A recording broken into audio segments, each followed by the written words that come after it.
is brought to you by The Yuengling Shamrock Marathon Weekend is back. March the 14th through 16th, come find your pot of gold at the charming Virginia Beach oceanfront. This 3-day event features the Yuengling Shamrock Marathon, Anthem Shamrock Half Marathon, and the Town Bank Shamrock 8K. Claim your spot before this epic event sells out at shamrockmarathon.com. Again, that is shamrockmarathon.com. Good morning, it is 6 a.m. and this is your Fox Sports Update. Old Dominion won their opening round of Sun Belt tournament play against Louisiana. Sean Joe Gordon had 21 points and 10 rebounds. ODU moves on to play Texas State in the next round tonight at 8:30. The Norfolk Admirals won on happy hour last night, 4-1 against the Florida Everblades. Brady Florent had 3 assists and a goal. In college basketball, number 5 Florida beats number 7 Alabama 99-94. Alex Condon put up 27 points and 10 rebounds. NFL offseason news, the LA Chargers have released their longest tenure player, Joey Bosa. The move will save the Chargers $25.26 million in cap space. Meanwhile, in Vegas, the Raiders have made Max Crosby the highest paid non-quarterback in the NFL, extending him for 3 years, $106.5 million. It's the Morning Drive with Johnny D, powered by Cova Sports TV on Fox Sports 1310 AM, 100.9 FM, and always streaming live on YouTube at Cova Sports TV and live on the Fox Sports 1310 app. With Suave, myself, and Johnny D, let's get to it. broadcasting live from the OVM with Annie Mac Home Mortgage Studios. It's the Morning Drive with Johnny D, powered by Cova Sports TV on Fox Sports 1310. Yes, sir. Welcome in. Hey, Hampton Roads. Good to be with you. It's Thursday. It's the Morning Drive. Yours truly, Johnny D, Suave, J-Lo, a cast of thousands bringing you this fine radio program. Also on the YouTube machine this morning at Cova Sports TV. Great to be with you.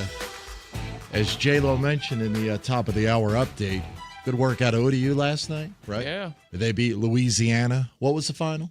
Final was 67-49. 67-49. So the number 10 seed in the Sun Belt Conference continues on. And what time do they play today? They play at 8:30 tonight. 8:30 tonight. And who is the opponent this evening? Texas State. That would be Texas State. All right. And, of course, we'll have the broadcast on our sister station, Priority Auto Sports Radio 94.1. Did you, either one of you, check out the game last night? Did you have an opportunity? I know the game started late. I was going to check it out. All of a sudden, I went on the X, and they're like, hey, we're falling a little bit behind. Huh? The game won't even on for a little bit on ESPN Plus. Yeah, that's what I'm saying. It was delayed for whatever reason. I said, forget about it. I'm not. I can't do it. There's other good college basketball on right now. I meant to get back to it, but I did not watch any bit of it. So did you watch any of it or no? I didn't really watch it. No. Suave, I know you are the face of ODU basketball when it comes to this grouping here. Maybe it's ODU women's basketball, but it's still ODU basketball. Did you get an opportunity? I think I know the answer to this one, to partake in the game at all last night. Just a little bit. Just a little bit. Yeah. What's going on this morning, Suave? What's wrong? None. Nothing. Nothing. No. No. Nothing at all. Nothing at all. Okay. Just like I said, I watched a little bit of it. Of course, I wanted to see how Sean D did, and I just want to see ODU is going to go. And what they're going to do now, because now it's a tournament. They've been getting heckled a lot with Mike Jones, the head coach. I mean, heckled. I mean, what else? I mean, that's the best I can think about. They only have, 4 more games to go until the championship game? Yeah. So I want to see exactly what ODU going to do. Yesterday they won. Mm-hmm. They won convincingly, which I am very surprised about that. So I'm kind of looking forward. Well, they should have won, right? What was Louisiana, an 11th seed? 12th Louisiana seed? was Something the 11th like that? seed. Yeah, So it was the 10 versus 11. Yeah. Yeah. Now What was Texas ODU, State would be 10? the 7. ODU's the 10. Yes. Exactly. So just because someone's one spot behind each other doesn't mean they should win. This is Old Dominion we're talking about, though. So, like I said, it just surprised me yesterday, and I'm kind of glad for them. You should be glad for them. And now we're going to see how good of a coach Mike Jones is. Exactly. Because although you play these teams in the regular season, you got one day to prepare. Yep. Mm-hmm. And I don't think you're going to be doing anything out of the ordinary when you get to the postseason tournament, right? It's all about execution at this point. You might put in a couple of wrinkles here and there offensively and defensively, stuff that you've been working on the entire season, that all of a sudden postseason you roll it out a little bit. But these guys, it's so high level. and the amount of information that they have at their fingertips. And they've already got coaches before the game last night scouting and putting down a breakdown of who they're going to be playing after they win. So it is interesting to see on one day's rest. And I don't know how many players ODU brings off the bench. I have not looked at their rotation, but that's important too, because if you're only playing 6, 7, 8 dudes and you got to go back to back to back. Good luck in a couple nights. It's not really tonight that's going to have an impact. It's probably tomorrow nights. But, good work out of Mike Jones last night as ODU wins it. I did partake in some college basketball. We will get to that today on the program. One thing I do want to bring up this morning, Suave, you do concern me. As we rolled into the parking lot this morning, I have never seen a man show up for a radio program who looks like they are unpacking from a road trip, like a long weekend road trip, like you do, just preparing for this radio show. And what I mean is pull in, sit in the car, couple of things, get out of the car, and I see Suave. And normally I'll say, okay, I'll walk in with Suave. You know what I mean? You try to time it up so you're walking in at the same time. Although you like to go a total different direction than I go coming into the studio. I go through the back door, up the stairs, I'm done. You're going through the lobby, I think up the elevator, through the office, then into the studio. Don't know why. Not sure if you're just trying to get your steps in. Not asking. But I noticed this morning, you're literally what I used to look like after a long weekend road trip with the kids. You get out of the car, you're putting stuff on the hood, you're taking stuff out of the bag, you're organizing stuff to the left, you're organizing stuff to the right, then you're taking a drink, then you're just, it took you literally 8 minutes to get out of the car and organize what you had to organize on the hood of your car before you even walked into the studio. To that point, I'm just like, screw it. It's 5:30 in the morning. I'm not waiting anymore. I'm just going to go up and get ready for my day. What in God's name are you doing in the parking lot? What is all this stuff that you got to organize? I know you got the big old, 15-gallon or 20-gallon big gulp cup that they don't even sell anymore. They don't. You got to go to certain special 7-Elevens. They still sell them. They don't. It's not even in inventory anymore. No, it's not. This thing. But what do you got going on? I did one of your numbers, like you said, you like to sit in the car for 5 minutes and decompress. I put myself on the trunk and I had to decompress myself. I got my jacket just in case it got real cold. My food over here from 7-Eleven, which is a sandwich and a couple other things. I was just like putting things together and just walking up to the stairs with it. But like I had to do one of your numbers. But it took you almost 10 minutes on the hood of your car in the parking lot to figure out what goes where. How do I get it up the stairs? I've never seen that before. I told you I had to think about it. I had to do what, like you said, you had to decompress. Your calculations. I had to decompress. Like, John gets in his car. He spends about 20 minutes in his car thinking about coming on the radio show. And God knows what else. So I had to do the exact same thing today. Like, okay, let me sit on top of the hood. All right. Now let's go ahead and do the show. So I had to do the same thing you had to do, John. Wow. I'm telling you what, man, that was an opening. I mean, there is some preparation going on out of Suave this morning that is simply unbelievable. It was simply unbelievable. And it was that awkward situation of, should I wait? Should I not wait? And I'm like, forget it. I'm not doing it anymore. I'm not doing it anymore. But I would have told you go ahead and go up there. Like I tell, go ahead. Trust me. I don't need you to tell me. We know because we talked about the car situation. You give people 15 seconds, not even 15, maybe 10 seconds to get into the front of you. If they don't get it, you're gone. Now there are times, and I'm not afraid to admit this, that I could be in a certain situation at a parking lot, wherever it may be, trying to get ready to go into an office environment. And if I see people getting out of their cars and walking in, I purposely will wait. Mm-hmm. Because I do not feel like having a conversation small talk with anyone. And I was always trying to figure out in my life, where have I gotten that from? Where do you get that DNA trait? I figured it out yesterday. I finally, after 50 plus years, figured out where I get that trait. And I get it from my lovely mother. And I'm going to tell you why. Yesterday was what? Ash Wednesday. Yes. So I decided to go to Mass at noon with the folks. As I mentioned on this program, Pops is 84, Mom is 82 or 83. And they're like, hey, we're going to go to Mass at noon. Do you want to meet us? Absolutely. I'll meet you there. So I'm sitting in the car and I'm waiting. And they finally pull in. And it's crowded. I was stunned that actually how packed Mass was yesterday at noon. So I'm like, okay, cool. Meet him at the front. And there is my mother. She's got a cane and she's got a mask on. I go, Mom, what are you doing? She goes, I don't want to talk to anyone. I don't want people to come near me. That makes sense. What she said. That makes sense. And I go, you're 82 years old. What do you care? You got a cane. You just shoo them away if you got to with the cane. So I walked in with my mother with the whole intention of, she's like, hey, find a place where we don't have to be near anyone.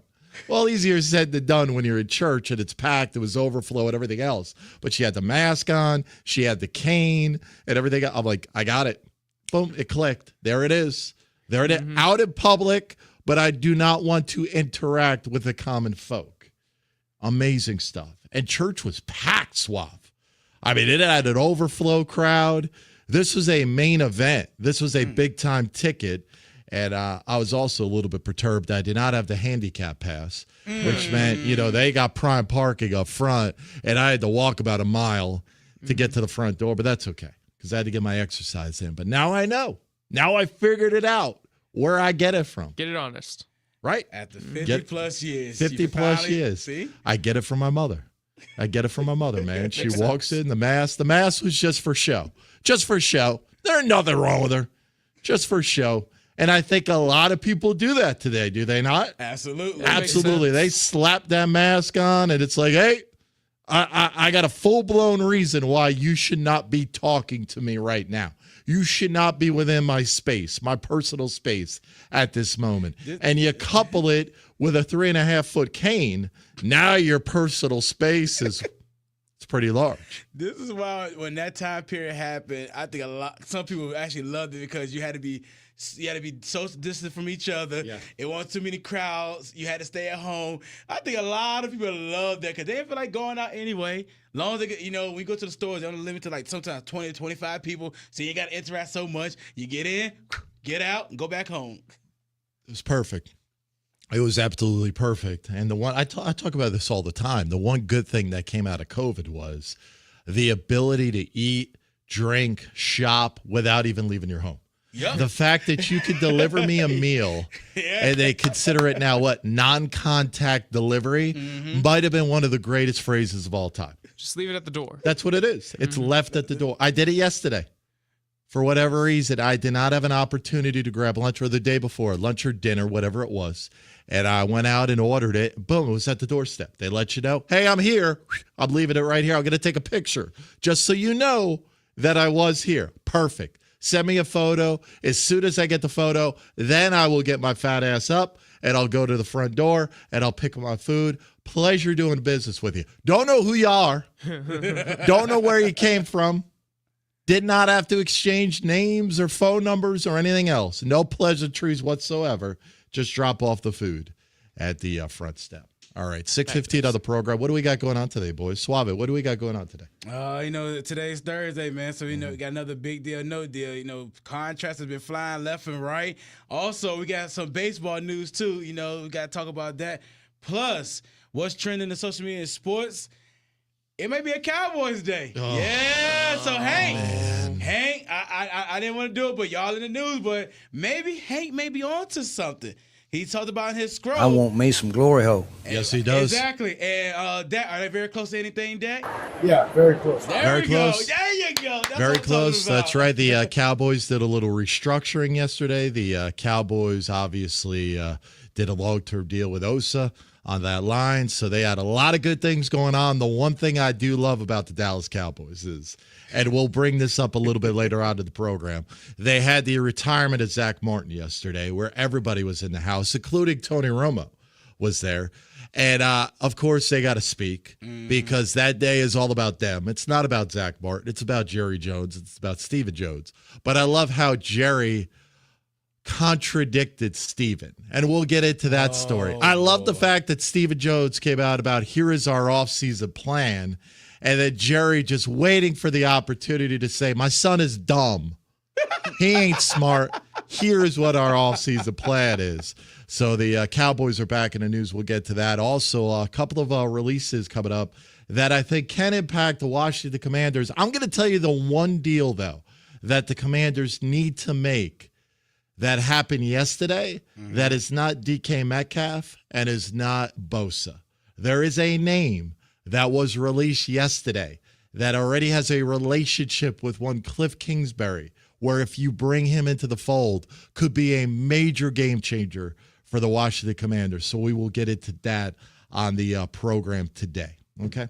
That's one thing I got. Also, I'm just going to roll it out there. I came across this yesterday, and I was thinking about it watching Dallas last night, and I continue to have these arguments on social media. I don't know if you saw this. I seen it yesterday. Wow.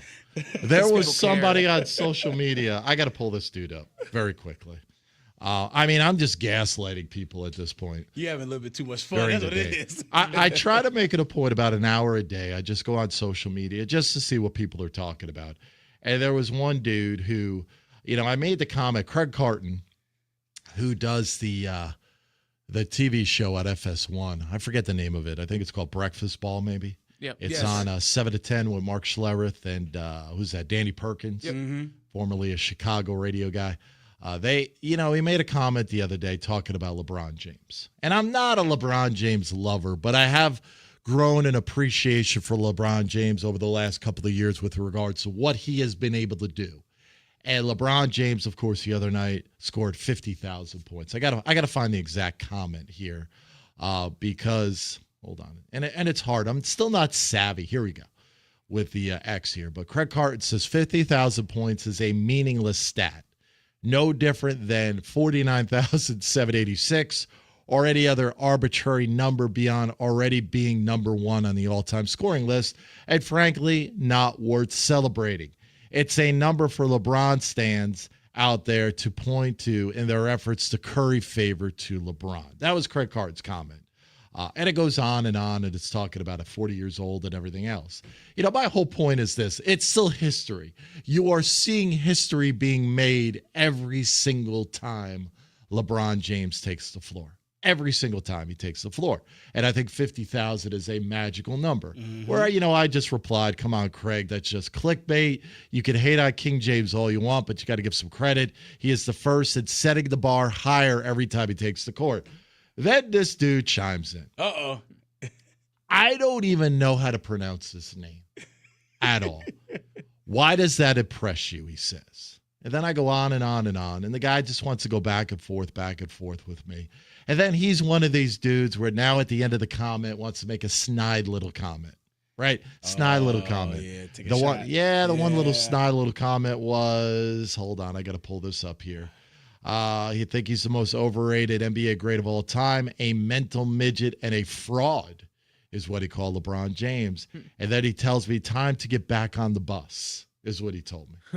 Wow. So this was my back and forth. I'm going to repost it on the X. Can you repost it on the X, please, there, J-Lo? Because I have no idea how to repost this entire thread. So we are going back and forth to the point where he brought up a term that I will not bring up on this radio show. Oh, I got to see it now. At all. Oh, it's unbelievable. I gotta see so it. we're going back and forth, and I finally, what I said to him is, I made my point, and I said, hey, playtime is over now. Time to go back to your room for nap time and some cupcakes. Night-night. There you go, Johnny. That's pretty there much, you go. I just got to that point. Night-night. And then he threw out this word that is a word that a man should never use, ever, regarding a woman. But he refers to King James as this. And I said, wow, on that note, enjoy your evening. Where then he sends a GIF of him eating a cupcake. Some big old fat dude in a car eating a cupcake. So if you can repost that on the X, that's how I spent the majority of my day yesterday, interacting with our listening audience.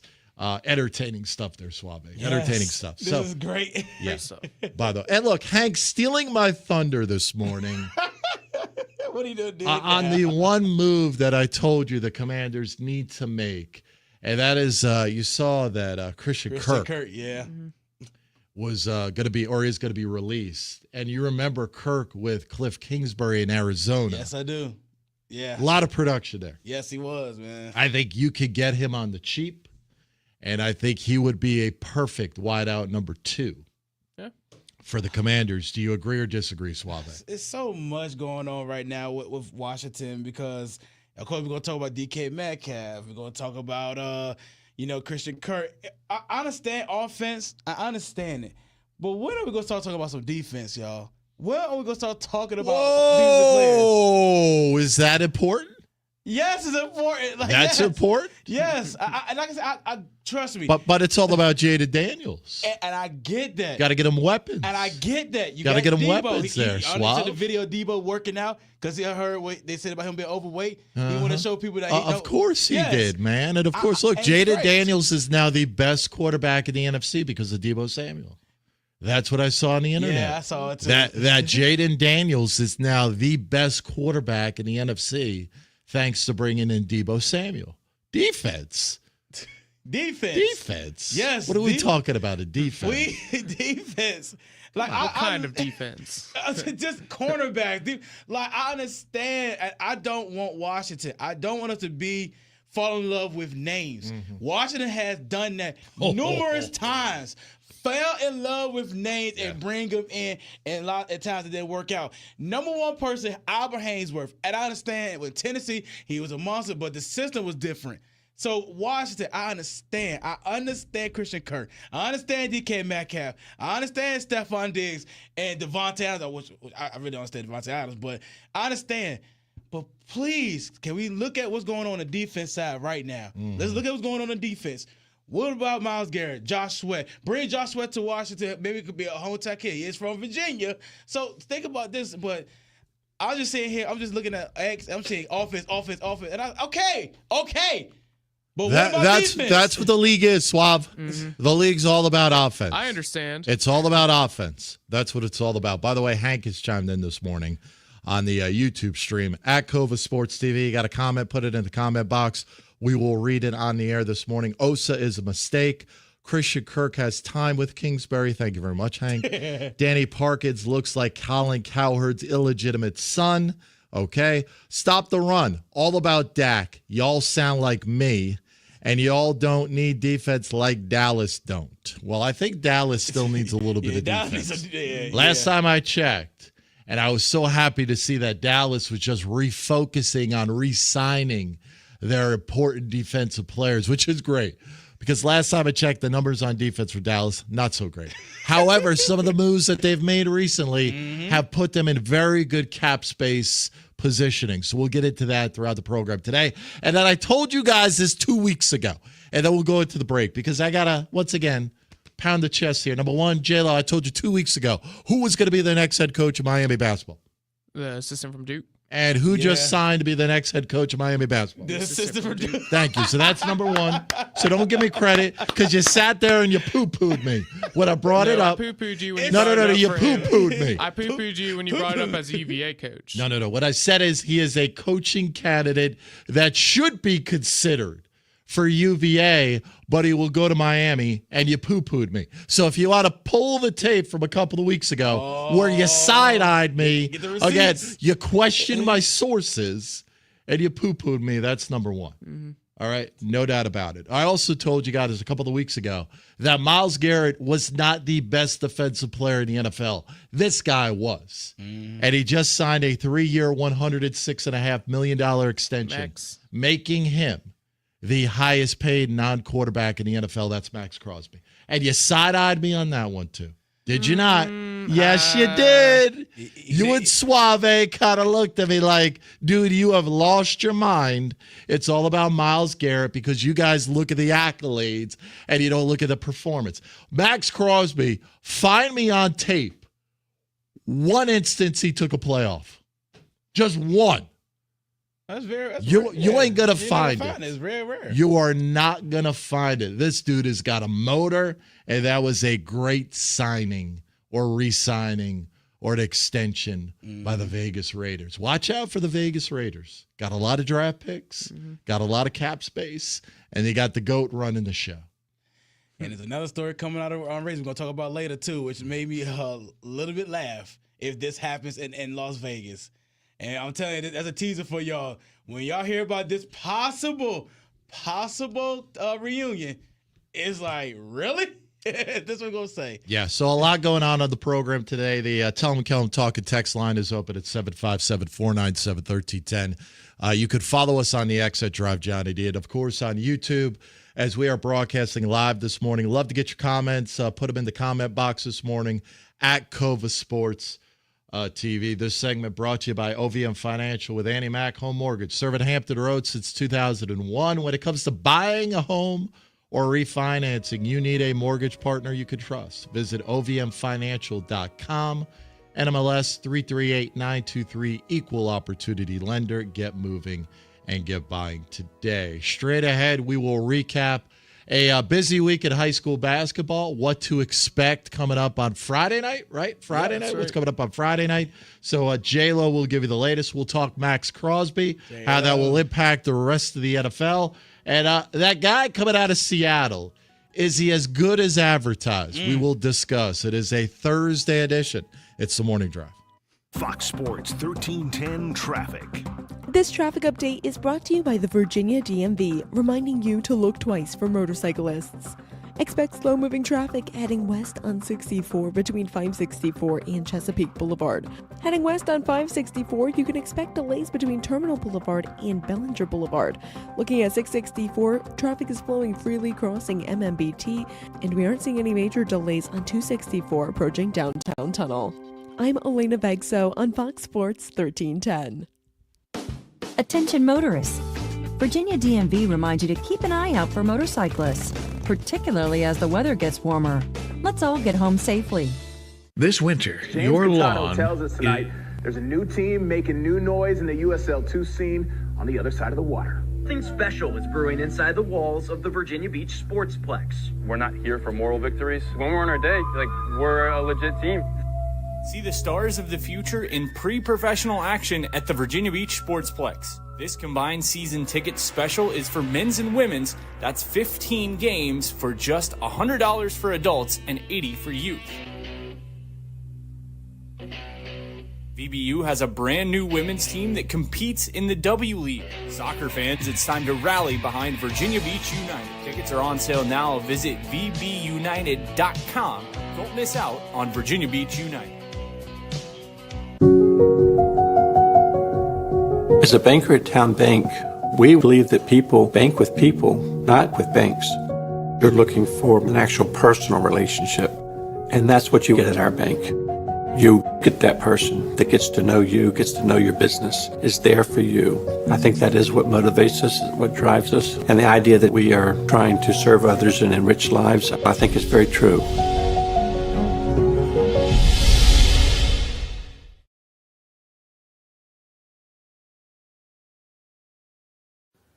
Hi, this is Wayne Williams of Williams Deloach. I'm an experienced personal injury attorney, and I hope you don't need my services because I certainly don't like to see people injured on a daily basis. But in preparation for that unfortunate situation, your insurance coverage is very vital to your case. Give me a call today. I'd be happy to discuss your insurance situation for you and your family. That's the most protection you have, and you want to have that ahead of time.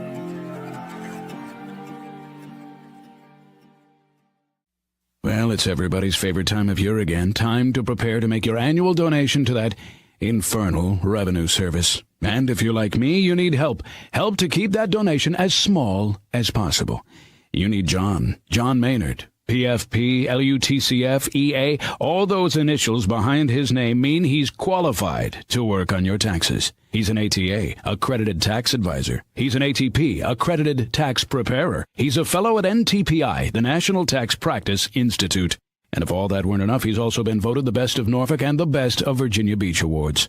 John Maynard has been professionally trained in tax preparation and representation. He brings to the table over 30 years' experience in federal and state returns. He delivers personalized, one-on-one service, and he's a certified electronic filer. The IRS likes electronic filers. So get off your W-2 and call John Maynard at John's Tax Service, 455-6766. He's live and he's local. It's the Morning Drive with Johnny D on Fox Sports 1310. Suave, let me pose this question to you very quickly at 6:30 on a Thursday morning. Outside of the quarterback position in the National Football League, What is the second most important position that an organization needs to focus on? Linebacker. Is it the? Can I finish, please? I mean, you're just throwing out linebacker for whatever reason. I'm gonna tell you why. Is it the wide receiver position, where right now Justin Jefferson sits at $35 million a year? We know Jamar Chase is going to set the market here momentarily, right? He's going to be upwards of $40 million a year. Or is it the defensive line, where now we see a Max Crosby making 35.5, a Nick Bosa over there at San Francisco making 34 plus. You just have wide receiver again at a CD Lamb at a $34 million. So my question is, what is more important when you're talking about the non-quarterback position as the NFL starts to evolve year in and year out? Is it the wide receiver position, or is it that defensive alignment or the edge rusher position? It's the defensive line edge rusher position. That's what I think. Receivers, I mean, no offense to y'all, the receivers out there, Justin Jefferson, CeeDee Lamb, but y'all could be a dime a dozen at some of y'all. An edge rusher is a game changer. An edge rusher can disrupt a team, and that's very, very important behind a quarterback. So why is it taking so long to start paying these guys? Like, why are we still talking about wide receivers being up there in the 40, 42 million plus? I totally understand quarterbacks. That's never going to change, right? The quarterback position is the most important position on the field in the National Football League, whether you like it or not. You have got to have a good quarterback if you are going to be a contender year in and year out. We see it. Look at all the top teams in the NFL. It goes hand in hand. Absolutely. Buffalo, Kansas City, Philadelphia, the Chargers, even some of those teams that are up and coming in. Denver finally got a quarterback in Bo Nix over there, right? Cincinnati with Joey Burrow, Houston Texans and C.J. Stroud. Don't do it. I digress. Yeah, there you go. But you was going. What I'm saying is I think we are about to see the market shift a little bit. And I think the prediction I'm about to put out there is going to be this. In the next couple of years, I think the wideout position is going to come down, similar to what we saw the running back position. And I think the edge rusher is going to continue to go up because I believe you can find a wideout in the second, third round on a rookie deal to make an impact to where when the time comes, you ain't got to pay him. You ain't got to pay him. Yeah. That's just my prediction. No, I think. I agree with you, Johnny D, because like I said, when you have a lineman and no matter where you line him at, and he still gets to the backfield to get to the quarterback, he still get to the running back, or he brings double team for him. So now he got more eyes on him, leading somebody else to come through. An edge rusher is going to be explosive in the contract. And like I said, receiver wise, I mean, yeah, you can find you one in the second, third round, but a game changer at the line, you jump on that real fast. Yeah, I don't know. Look, being a Buffalo Bills fan, I hear all this talk about how in the offseason you got to get Josh Allen some weapons. And he has some weapons, but he does not have that clear-cut number one. I'm fine with that. They've mentioned DK Metcalf, and we'll get to him today because I'm not buying everything they're selling on DK Metcalf. I don't understand the appeal, the allure with a guy. Is he a top 10 wide receiver? I have no idea, right? But what I could tell you, one of the issues Buffalo had, they went out and got a Von Miller because they had nobody to put pressure on the quarterback. Von Miller was great when he first got there. Then he blew out the knee, totally different. Even this past year, Sean McDermott, the formula in the NFL, and Philadelphia proved this in the Super Bowl. If you can get pressure on the quarterback with four dudes, you are going to win a lot of football games. Philadelphia was able to, with Josh Sweat and, of course, the Jalen Carter and those guys, get pressure on Patrick Mahomes with just four, allowing the DBs to drop back into coverage and everything else. I think you're going to see that. And if you can get edge guys that can get pressure and push the pocket, you're going to pay them a lot of money. That's been the big problem with Buffalo. They put in a Rousseau, they put in other guys, but it hasn't been the same with Von Miller. That's why you got to cut bait with Von. He's done. He's washed. But guys that are now on the market, like a Joey Bosa to me, is very intriguing. Absolutely. But let me ask you a question. Did Ed Oliver do anything? Ed Oliver on the inside has been great. Okay. He's a little bit undersized, though. If you look at Ed Oliver, coming out of college, I don't even know what he is, like 6 foot or like 5'10". 300 and 285. Seriously. He's not a big interior lineman, but he's been good. But you need 4 dudes. If you can get edge rushing, you see the impact that TJ Watt makes for Pittsburgh. Yes. I think we're going to see a trend here where we start paying these edge rusher guys a lot more money. And I think the wide receiver market is going to come down a little bit. That's just my thought, is I think that's what we're going to see. But the Bosa deal, Joey Bosa is very intriguing. This is why Adam Peters is going to get paid a lot of money. You got to make a decision on a guy who's only 29 years old. I feel like he's been in the league 20 years, Bosa. It does feel like that. Right? But he's only 29 years old. But similar to Deebo Samuel, what has been the knock on Bosa? Conditioning. Injuries. Right? It's been the injuries. He's had injuries over the last couple of years. Are you going to get the Bosa when healthy is one of the best in the NFL? Or do you got to deal with the fact that he only may play 13, 14, 15 games? I don't know. Interesting conversation. Hey, put it up on the poll this morning on the X at Drive Johnny D. What is the most important non-quarterback position in the National Football League today? Is it wide receiver? Is it edge rusher? You're saying linebacker. I'm not buying linebacker. For the fact that the Commanders could have a linebacker at 34 years of age, please. But it's more to the science of football than a linebacker, though. Well, I think it's also scheme. That too, but your middle linebacker is your quarterback of the defense. So if your middle linebacker is the one telling you, hey, go right here. Hey, they're running this, watch for the screen. Hey, watch for the ball. You know, that's the quarterback of the defense. So it's very important to have a great middle linebacker that can teach the defense what to do. I mean, guys like Ray Lewis, guys like Brian Urlacher. One of my favorite of all time was LeVar. Like, these guys are very important. Bobby Wagner showed, even at 35, even as someone at that age showed, he was most tackles, he helped the defense out, he was the leader. So a linebacker is very, very important. Well, Philadelphia feels that way because they locked up their boy yesterday. Exactly. Zach Bond yesterday had a 3-year deal. So they obviously feel that way. But in their scheme with Vic Fangio, it's very important. So put it up on the poll this morning on the X at Drive Johnny D, the most important non-quarterback position in the National Football League. Is it wide receiver? Is it an edge rusher? Is it the linebacker? Is it the corner? I mean, corner is also extremely important. I still am not buying running back. I know Saquon had a magical year. I know Derrick Henry was an absolute beast in Baltimore. We mentioned J.K. Dobbins. The kid up there in Minnesota that came over from Green Bay, who's that, Aaron Jones, who's a free agent.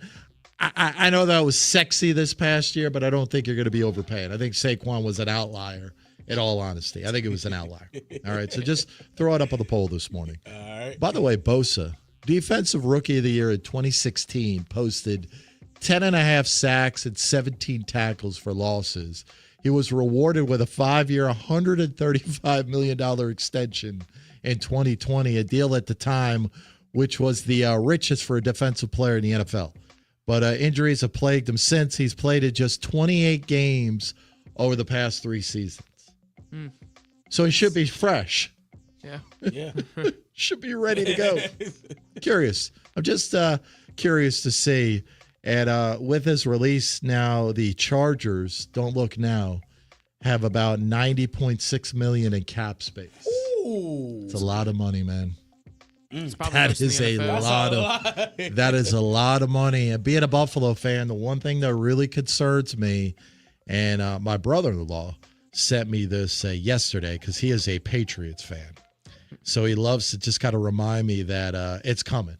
Like, enjoy the success while you got it because it's coming. And I'm looking at the salary cap tracker that came out yesterday as of 6 p.m. This was as of 6 p.m. yesterday. Cap space, you got New England sitting at number 1 at $127 million in cap space. The Raiders at number 2 at $95.3. Commanders sitting at 5, by the way, at 64 plus. Dallas now at 8. Yeah. With 54 plus. And Cincinnati at 51. But they got a lot of decisions to make. Coming up the rear, you may ask, some of the worst in the NFL. Believe it or not, Kansas City is in the negative 2.9. Buffalo in the negative 9.7. Third worst of the NFL. Boys better figure it out. The windows come in just a little small. All right, 6:38. Hey, look, high school basketball, we mentioned it the other day. You two were up at Heritage for a little state quarterfinal action. Mm-hmm. State semis are coming up on what, Friday? Tomorrow night. All right, so give me it's tomorrow night. So give me the rundown there, J-Lo, of who's playing who, where are they playing. Can I get some odds? Do we have odds out yet on ESPN Bet? Is that wrong to bet on high school basketball? Why not? Why not? Hey, just we got single moms bum rushing the court. I should be able to bet on it. Over under 1.5 parents running the court. Yeah. We had another Russian I saw. I think Larry posted a guy ran on the court, too. Yes. That was up at Hayes.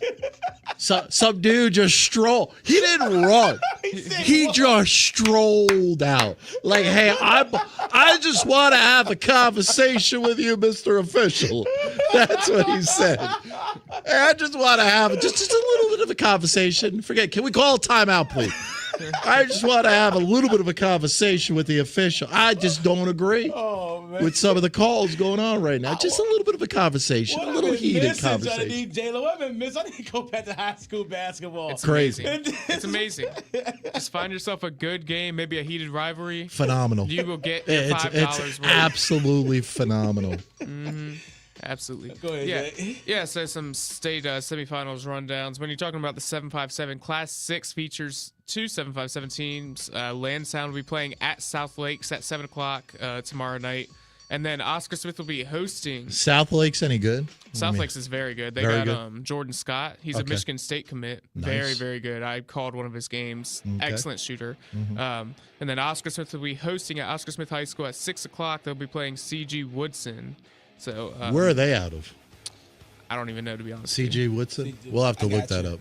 What part of the state are they? I don't even know. Okay. And then in Class 5, you have a 757 matchup. We've talked about it with Larry. The big one, tomorrow night at 7 at Ocean Lakes High School. Green Run playing against Woodside. It's going to be phenomenal. Mm-hmm. Got Silas Barksdale marching up with David Trey Miller. And then the other 757 game, the final one, features Franklin High School, who won. They beat Northumberland 60-54 last Tuesday. Now they're going to get Lancaster at Lancaster High School. Love Lancaster. You know me, I'm a big Lancaster fan. So C.J. Wilson's from Fairfax, y'all. Fairfax? Yeah. Okay. So that's what you got for 757. What about Class 4? Class 4, you got Verina. They're going to be going against here. I lost my... Atlee? Yep, that's right. Verina will be taking on... Or no, Handley. At Handley at 7 o'clock. John Handley. Okay. And then Atlee is playing EC Glass at Atlee High School at 7 o'clock tomorrow night as well for Class 4. Atlee, I did not know this, but the #1 tight end prospect in the NFL, Tyler Warren, I believe is a Atlee graduate. Oh, I didn't know that. I believe he played 2 sports at Atlee. He was an absolute beast. You could fact check me on this if you like there, Suave. He was an absolute beast on the basketball court when he played. And I believe it was Atlee outside of Richmond. I didn't know that. Yeah, it's right near Ashland, Virginia, on the way up to Northern Virginia, but you could fact check me on that. And also, the best team in the state of Virginia in high school hoops, John Marshall, will be playing tomorrow night at Huguenot High School against Lorette. Well, I mean, but it's an absolute joke. Is that a W? I mean, an absolute joke. Is it a W? We're talking about John Marshall. The way he just said it. Yeah. Warpath has chimed in this morning. Good morning, Warpath. High school basketball is a spectacle. It certainly is a spectacle. I kid you not. Every game now that I go to coach, we sit there and I just look at the crowd, start filing in, and I'm thinking to myself, what is the exit plan? Where's the closest tunnel? Right? Seriously. What is the exit plan? These are things I got to start thinking about. When it ensues and people are running onto the floor, at what point, where am I going? Am I going to the left? Am I going to the right? You're a big guy, too. Oh, they're coming after me. Coming after you first. Look, I know we're over the break, but very quickly. I kid you not. I'm walking out of Indian River High School the other night. Keep in mind, I'm 6'6", 250, and I'm not a pleasant person to be around to begin with. I am not approachable whatsoever. Some dude looking like Steve Urkel has to be 14 years old with goggles on. Is trash talking me as I'm walking out in the lobby. You? Absolutely. The assistant coach? Absolutely. Walk because I got the sweatshirt on and everything else. Hey, have a great ride, Coach. Thanks for showing up, Coach. And I turned around and some mom goes, we ain't got to be like that. You ain't got to be like that. And I'm looking at the kid and I go, are you seriously talking to me right now? Kid had his phone. I know he had the camera ready to go. Yeah. And that camera ready to go. Yep. And I said, I don't have the energy for this right now. I really don't have the energy for this. Kid was Urkel. Pants pulled up, big old goggles on, flannel shirt all the way buttoned up. You should have big timed him, man. Say, my voice is heard every morning on the radio. Really? That's going to big time him. Yeah. Please. You look at him like, Please. Humble him. You know what he would say? What's Do that? you have 420,000 followers like I do? Yeah. Yep. Right? Sounds about right. That's what he would have said. So, I digress. All right, 6:46. What do we got coming up next, Sir Suave? What's trending in sports? And our man, Dan Orlovsky, he actually has an advice that the Giants should listen to. Ooh, what is it? Find out next. It's the Morning Drive. Fox Sports 1310 Traffic. This traffic update is brought to you by True Green. Expect bumper-to-bumper traffic heading west on 564 between Terminal Boulevard and Bellinger Boulevard. For those of you heading west on 64, you can expect delays between Tidewater Drive and 564, as well as heading east on 64 between LaSalle Avenue and Hampton Roads Bridge Tunnel. There's a crash on the ramp coming off 64 to 664, and we're seeing some buildup on 664 northbound approaching MMBT. I'm Alina Vegzo on Fox Sports 1310. Did you know that the minimum limits in Virginia are $30,000? $30,000 is a lot of money on an individual basis, but if you're involved in a personal injury matter, that's not enough. Here at Williams-Deloitte, we're happy to provide a consultation on the amount of coverage you have in your vehicle. It can be confusing. Not many people understand it. You know you need to have it, but do you have enough? Give us a call today at 757-547-5555 so we can help you prepare in the case of an automobile accident or any other personal injury matter that you or your family may find yourself in.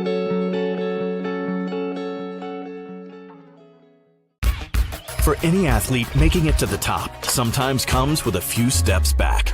That's why there's CHKD Sports Medicine. Advanced diagnostics, treatment, and rehabilitation for sports injuries, just for young athletes like yours. What's up at DQ? Oh, just the best deal ever. The $7 bacon cheeseburger meal deal. Bacon cheeseburger, fries, drink, and a sundae. No time to be modest. It's all full size for just $7. Right now at DQ. Happy tastes good. Well, it's everybody's favorite time of year again. Time to prepare to make your annual donation to that infernal revenue service. And if you're like me, you need help. Help to keep that donation as small as possible. So get off your W-2 and call John Maynard at John's Tax Service. 455-6763. As a banker at Town Bank, we believe that people bank with people, not with banks. You're looking for an actual personal relationship. And that's what you get at our bank. You get that person that gets to know you, gets to know your business, is there for you. I think that is what motivates us, what drives us. And the idea that we are trying to serve others and enrich lives, I think is very true.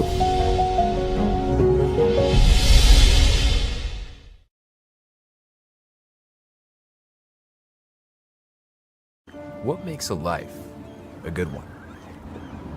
Is it our adventures? Or the friends we find along the way? Is it the challenges we conquer together? Maybe it's the people's lives we touch every single day. So, what makes a life a good one? You'll have to figure that one out for yourself. After more than 50 years of innovation, AstroTurf still leads the way. The inventor of artificial turf does it all, right here in the USA. We engineer, test, manufacture, and install the world's most innovative fibers and turf technologies, with over 30,000 tracks and fields worldwide. AstroTurf, powered by Sport Group.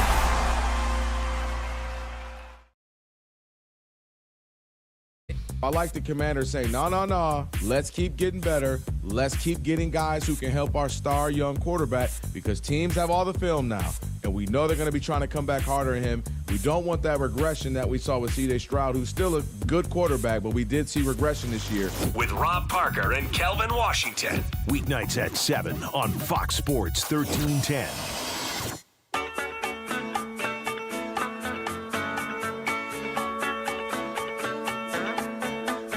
The new home for the Hampton Roads sports fan. It's the Morning Drive with Johnny D, along with Suave and J-Lo on Fox Sports 1310 and live on Cova Sports TV. Yes, sir. I want to remind people, soccer fans, it's that time. Got to rally behind the Virginia Beach United, a USL League 2 W League team. Plays right here in Virginia Beach. Experience the passion, the excitement of pro-level soccer right here in Virginia Beach.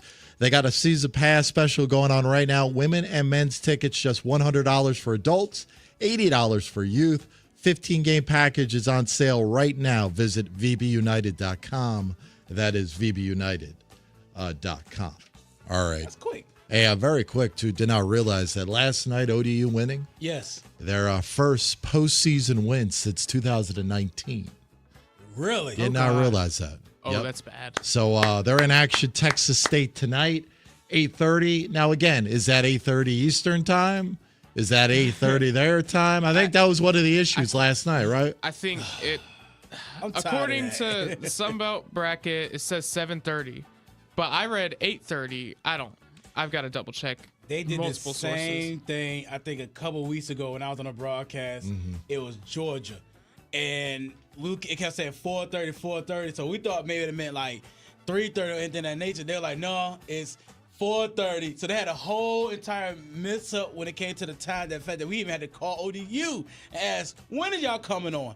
So if this happens again, it's like, just got to show up early. That's all you can say. Gotcha. So it's going to be 7:30 Central time, and then it should be 8:30 Yes, Yeah. I Eastern believe so. time. Yes, That's correct. I'm under the understanding that wherever the tournament is being held, when you publish a time, that is the time locally. So if they tell you it should be 7:30 time locally, then you know it's 8:30 East. Yes. Should be. Should. But who knows? So should be an exciting one tonight. Gonna look forward to it. I will try to watch tonight. Yeah. Gonna try to partake tonight. I'm gonna try. Yeah, I'll try. It's gonna be on ESPN Plus. Sit back and enjoy it. Not sure what the college slate looks like tonight. I know last night was great. Last night was unbelievable. I mean, last night was great. I watched that Alabama game last night. Was spectacular.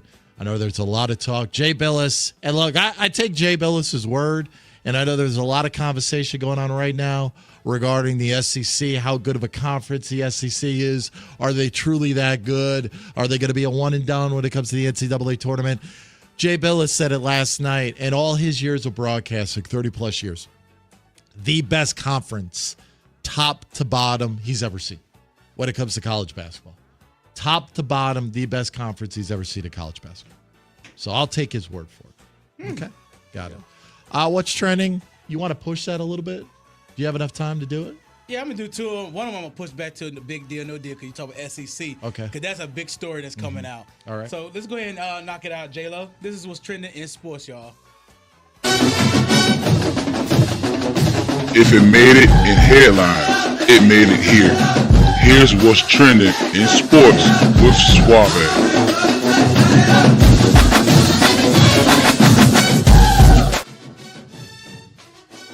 Trending with your boy Don Suave, and what's trending right now? Our man Dan Orlovsky, he had some advice for the Giants. That's right, the New York Giants. And listening to it, I think he may have a point.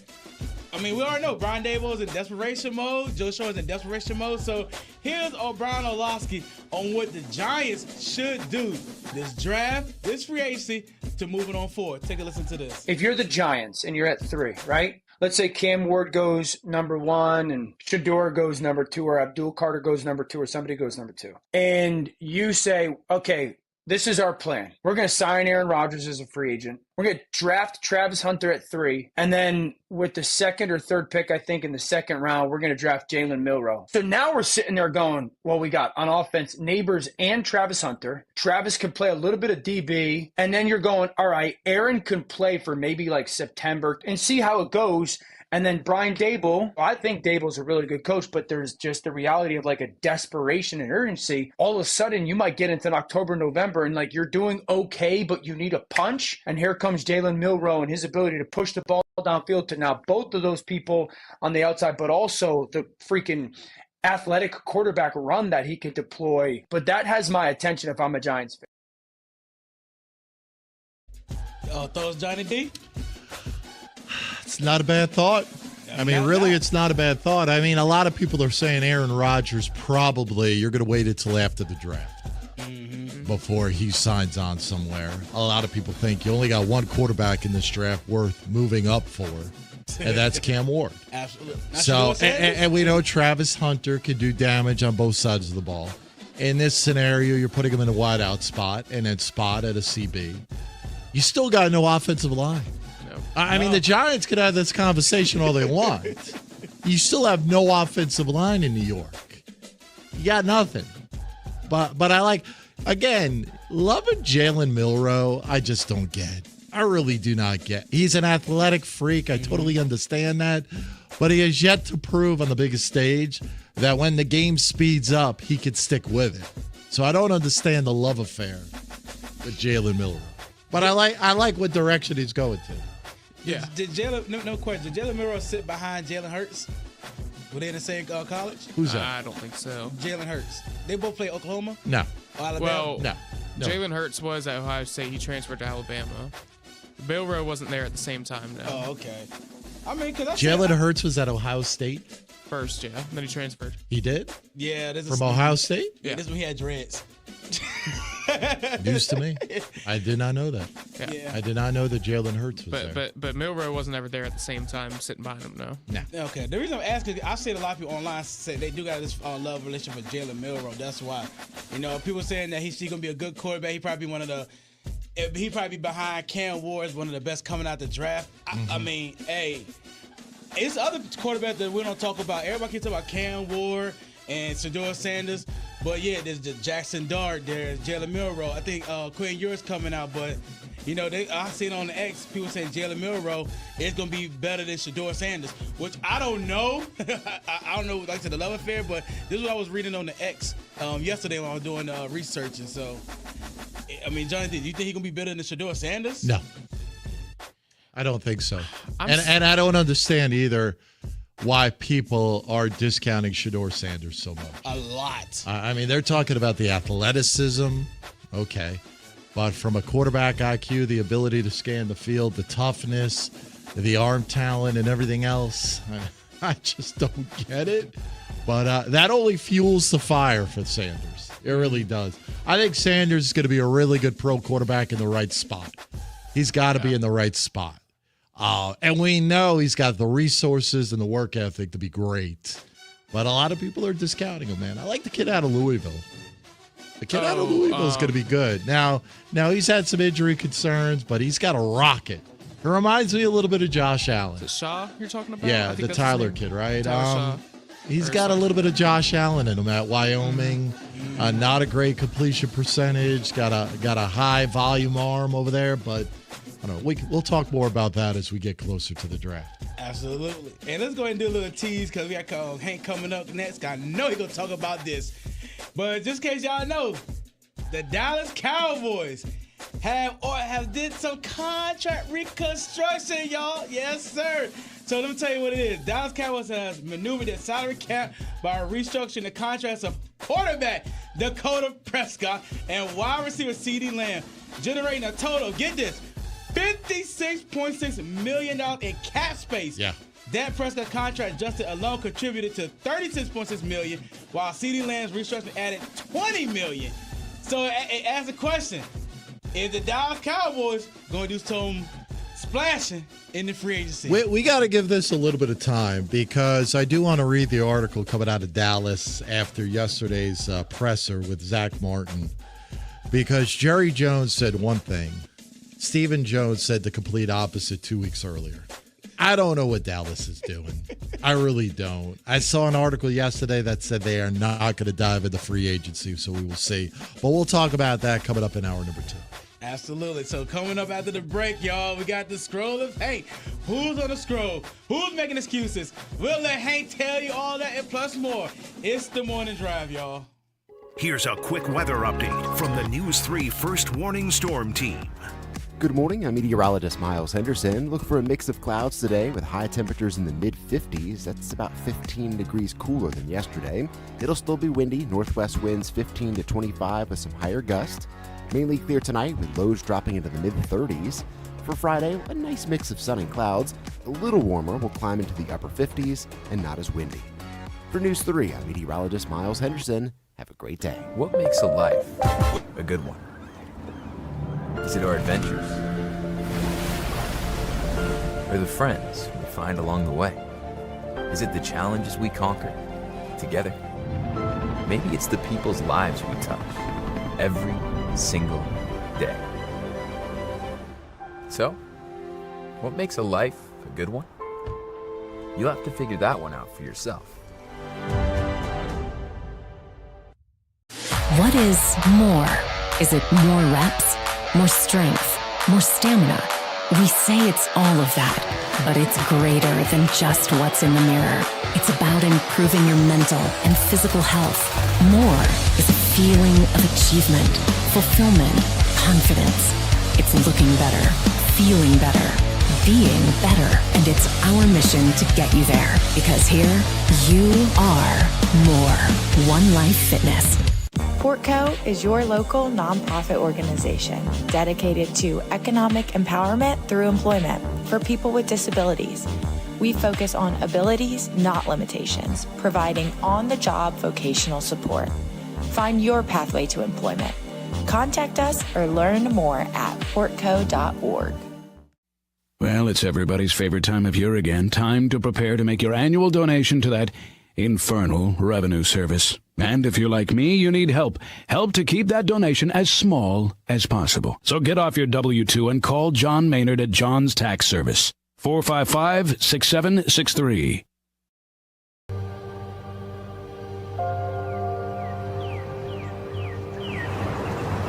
At Rush Soccer, our love of the game and the community we create doesn't stop when we leave the pitch or when the season ends. We are more than an individual player, team, club, or league. We are a truly global community of athletes, parents, coaches, professionals, and fans. We believe that youth sports and the pathway to a lifelong love of soccer have the power to form deep, meaningful connections that will fundamentally shape our players and those in our community. We believe that what we feel is the key to what we can achieve. Feel the pride. Feel the confidence. Feel the legacy. Feel the connection. Feel the trust. Feel the acceptance. Feel the purpose. This Fox Sports 1310 update is brought to you by. Join Fox Sports 1310 AM for KindFest 2025 at Mount Trashmore in Virginia Beach on Saturday, April the 12th from 12 noon to 4 p.m. KindFest is a free pet and family-friendly community event to help bring Hampton Roads together for a full day of positivity to support local nonprofit organizations and fun. There will be food trucks, bounce houses, games, live music from Snack Bar Jones, and a special performance from Nashville recording artist Ryan Larkins, presented by Chesapeake Regional Healthcare. For more information about the event, head on over to mykindfest.com. Again, that is mykindfest.com. Good morning, it's 7 a.m. This is your Fox Sports Update. Old Dominion won their opening round of Sun Belt Tournament play against Louisiana 67-49. Sean Gordon had 21 points and 10 rebounds for the Monarchs. ODU moves on to play Texas State in the next round tonight at 8:30. The Norfolk Admirals won it on happy hour last night, 4-1 against the Florida Everblades. Brady Florent had 3 assists and a goal. In college basketball, number 5, Florida beats number 7, Alabama 99-94. Alex Condon put up 27 points and 10 rebounds. NFL offseason news, the LA Chargers have released their longest tenured player in Joey Bosa. The move will save the Chargers $25.26 million in cap space. Meanwhile, in Vegas, the Raiders have made Max Crosby the highest paid non-quarterback in the NFL, extending him for 3 years at $106.5 million. It's the Morning Drive with Johnny D, powered by Cova Sports TV on Fox Sports 1310 AM, 400.9 FM, and always streaming live on YouTube at Cova Sports TV and the Fox Sports 1310 mobile app. Straight ahead, it's the Scroll of Fake with myself, Johnny D and Suave. Let's get to it. Live from the OVM with Annie Mac Home Mortgage Studios, the official home of the Hampton Road sports fan. It's the Morning Drive, powered by Cova Sports TV on Fox Sports 1310, along with Suave and J-Lo. Here's your host, Johnny D. Hey, hour number 2. Here we go. A lot to get into this hour. A lot of NFL news and notes. A lot of action yesterday in the NFL now. That bottom line ticker. By the way, J-Lo, what happened to our bottom line ticker? I can start that again. That would be nice. Why did you stop it? I just forgot to start it again. Okay.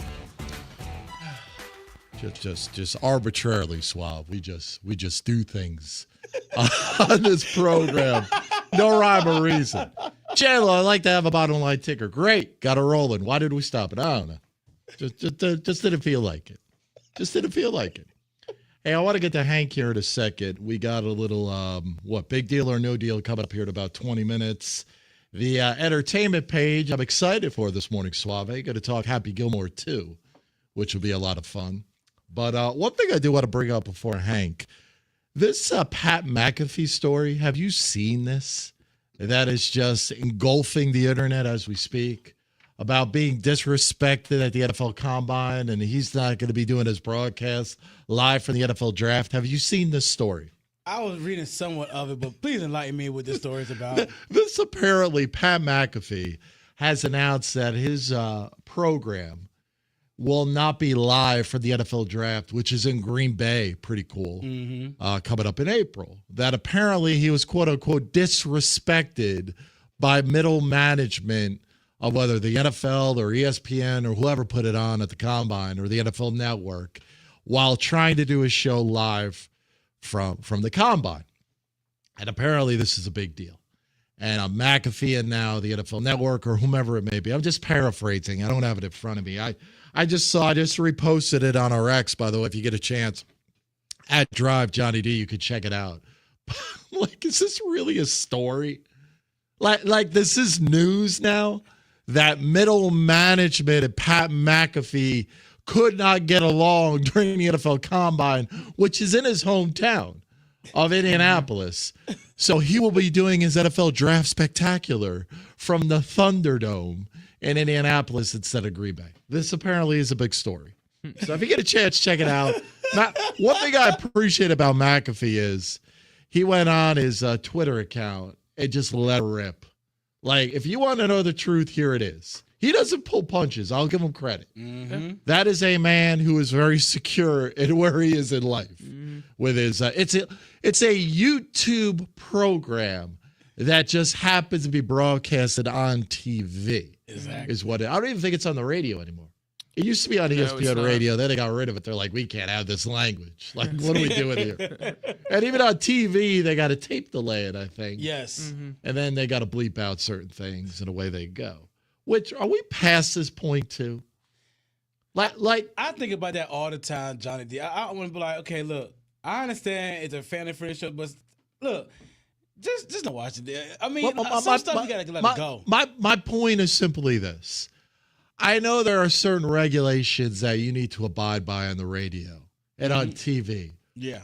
But with the dawn of social media and where we are today with Instagram and X, are you really protecting the youth of America, which are glued to their phones every single day? Thank you. Where they are pulling up videos where I look at these videos and I go, oh, dear God. Yes, exactly. Why am I watching what I got to say when Sweet Cheeks over here in 15 seconds has undone everything that I thought about instilling for the last 20 years? Seriously. You're right. All the things you teach your children will be undone in a 15-second video that they could get on Instagram without even clicking a box that says, are you over the age of 18 or whatever it may be. I just thought about that yesterday. Like, what do we care anymore about the censorship? Do we really need censorship now? Right. I think right now, look, I don't think so. At this point, bro, just let her rip. Pretty much. You want to put something on, let her rip. Right? Because these kids, who are you protecting? You're protected on regular TV. Oh, you can't say this word. You can't say that word. My kid just saw it at 12 o'clock in the afternoon. Thank you. So it doesn't really matter. Go right on TikTok. You get it all for you. I digress. All right, just the thought that came up. Speaking of thoughts, he's got random thoughts. God knows what they are. But we do know he is a Cowboy fan. He is our resident Cowboy fan. He is going to convince me why the Cowboys are in perfect position to make a run in the NFC East, doing what they are currently doing. Ladies and gentlemen, another installment of the scroll of a Cowboy fan named Hank. 3, 2, 1. Time to open the scroll.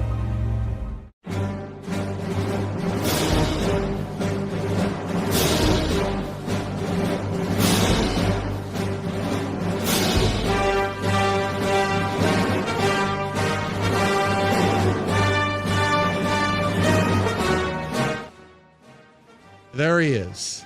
Ladies and gentlemen, Hank is with us. The clearance rack beanie this morning is, I cannot see that. It is the Marshall Thundering Herd. Yep. Good work out of you. Good morning, Hanker. How are you? What up, gentlemen? How's it going? Say good morning to J-Lo this morning. Good morning, Say good morning to J-Lo. Hell There to it the is. W. Hell I think you guys to should the be W. besties, by the way. I think J-Lo Yeah. and Hank should grab lunch once a week, and Hank can educate him on life. That's what I think would be perfect. I need to get to do some muscles, man. He's got to step up his game a little bit. So look, hey, when you're making history for the Boston Celtics, you have accomplished something. And last night, for the first time in history, there were two players on the Celtics that went for 40. Now tell me, tell me if you had Peyton Pritchard and Derek White on your scorecard. Because Pritchard went for 43 and had 10 3-pointers, man. 10. What in the world is going on?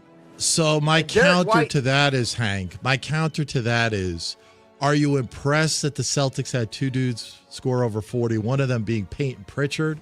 Or is that how bad the NBA regular season has become, that Peyton Pritchard is dropping 40 on any given night? Yeah. I don't think they had. I think what's his name sat out. Whatever his name is, that Duke kid sat out last night. So I guess there's plenty of shots to go around because Derek White had 9 3-pointers. Two players with 19 3-pointers. Man, that to me is exactly what's wrong with the NBA. I'm not interested in a 3-point contest. I'm just not. It's just boring basketball to me. I think the game would be better if it just had 2-pointers and you was back to getting the ball down low. And see, you're fooled by the 142, 133s and all that stuff because that, if you're getting, 17 extra points just off 3-pointers that would have been 2 points. I mean, there's your mathematical equation as to why it looks better.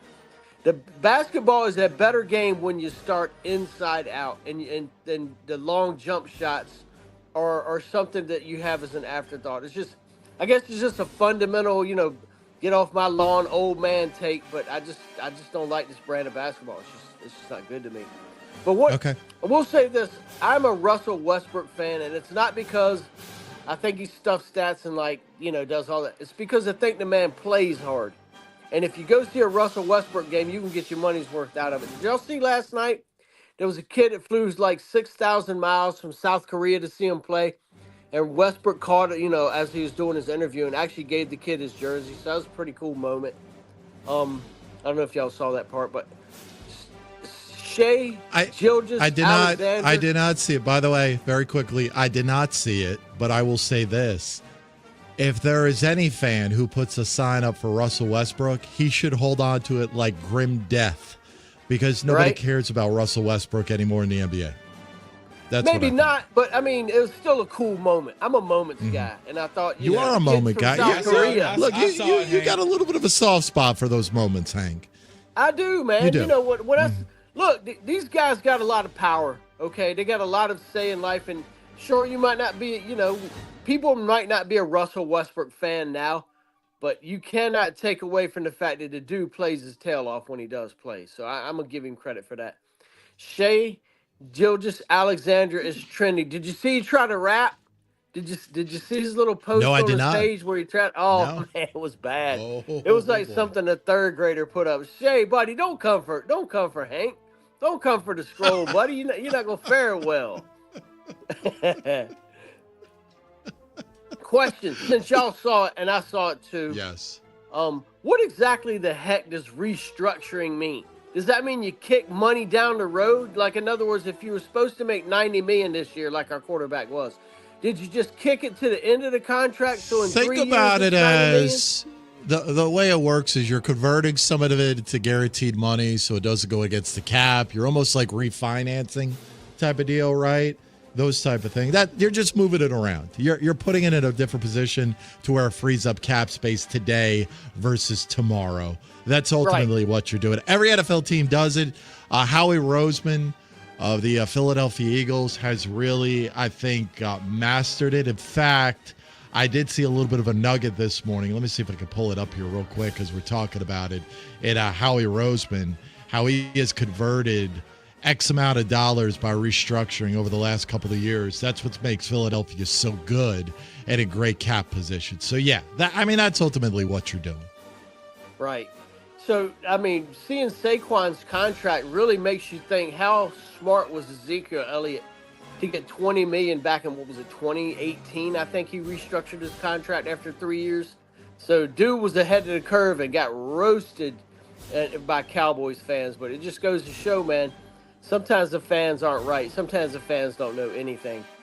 When you guys, I think y'all brought up the second most important position in the NFL.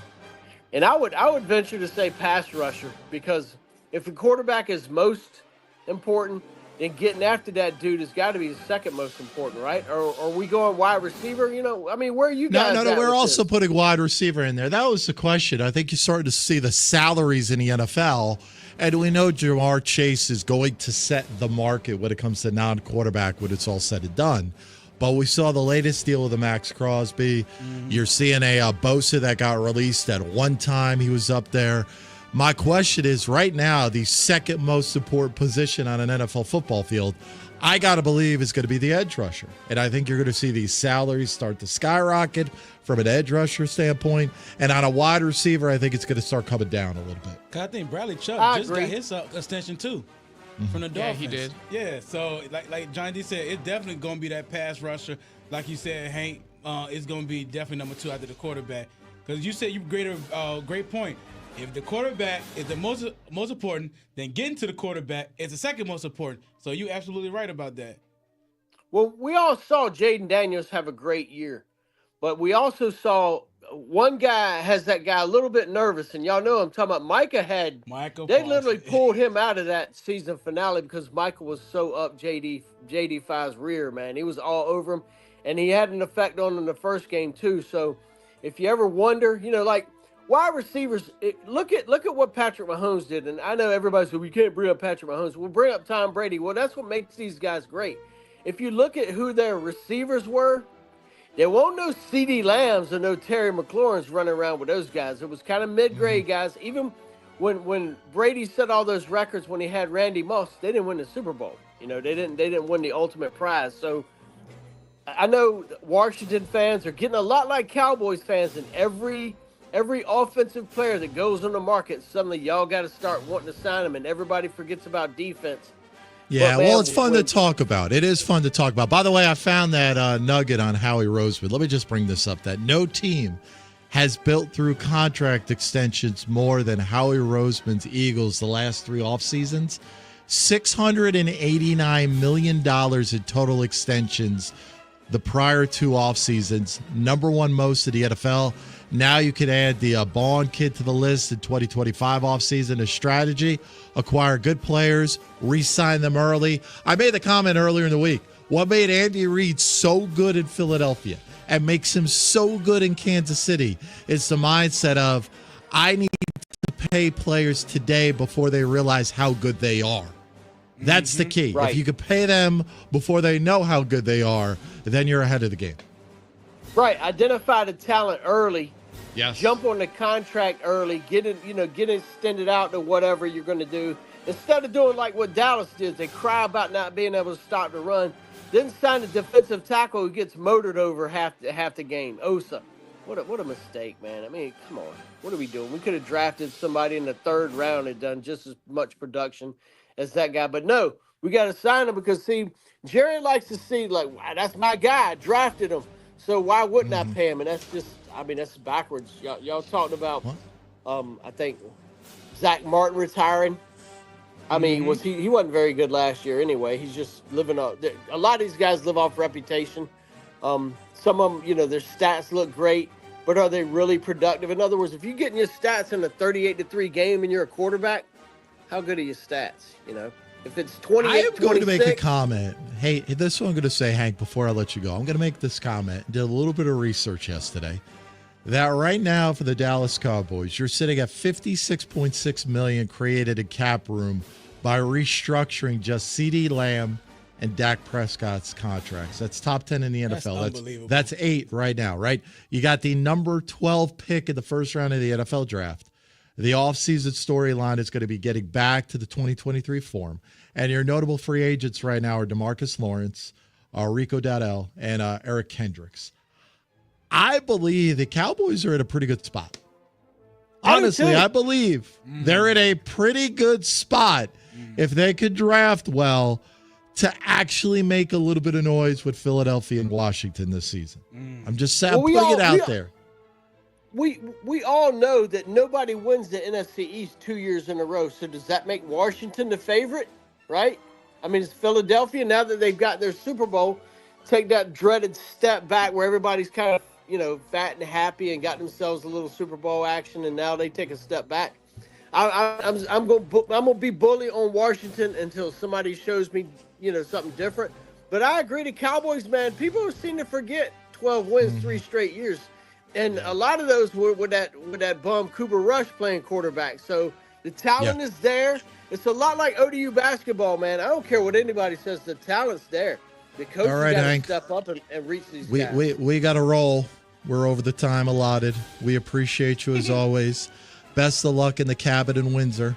And we will talk to you tomorrow for another edition of the Scroll of a Cowboy Fan, Hank. Let's go, ODU. Show me something. Let's go, ODU. Show him something. Yeah, rain there on. It is. Rain on 722 on the program. This segment of the Morning Drive is brought to you by the fine folks of MillersHomeComfort.com. Locally owned since 1978, 40 years to serving the comfort needs of Hampton Roads. Heating, cooling, plumbing, electrical. One place to go is MillersHomeComfort.com. All right, straight ahead on this Thursday morning, big deal or no deal. We look at some of the biggest storylines in sports. We give you our perspective on that. That is right around the corner. It's the Morning Drive. Fox Sports 1310 Traffic. This traffic update is brought to you by Wendy's. You can expect heavy traffic heading east on 64 between LaSalle Avenue and through Hampton Roads Bridge Tunnel.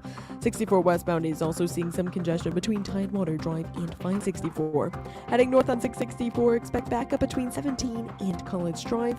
And we're seeing some heavy traffic heading west on 564 between Terminal Boulevard and Bellinger Boulevard.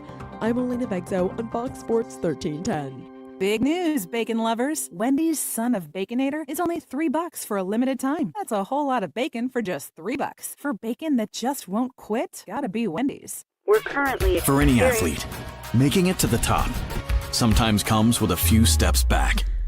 That's why parents count on CHKD Sports Medicine, advanced diagnostics, treatment, and rehabilitation for sports injuries, just for young athletes like yours. With convenient locations across Hampton Roads and a whole team of experts here to keep your favorite player at the top of their game. CHKD Sports Medicine. Learn more at chkd.org or call the CHKD Sports Injury Hotline. Kova Painting. We don't just paint, we transform spaces. Visit kovapainting.com or call 757-550-7357 and mention the Sportsplex for 10% off of projects over $1,000.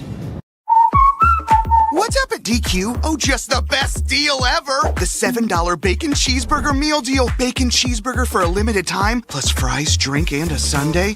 Yeah, this is not the time to be modest. It's all full size for just $7. And there's bacon on that burger. The $7 Bacon Cheeseburger Meal Deal. Now, for a limited time on the $7 Meal Deal lineup. Only at DQ. Happy tastes good. What does happiness mean to you? Being in the ocean with you, watching you catch super fun waves. In Virginia Beach, happiness is breaking barriers and savoring the sunshine. I couldn't pick a better place or a better person to be with. This is what makes me happy. Happiness is going all out. And taking it all in. Here, happiness is whatever you make it. Find yours in Virginia Beach.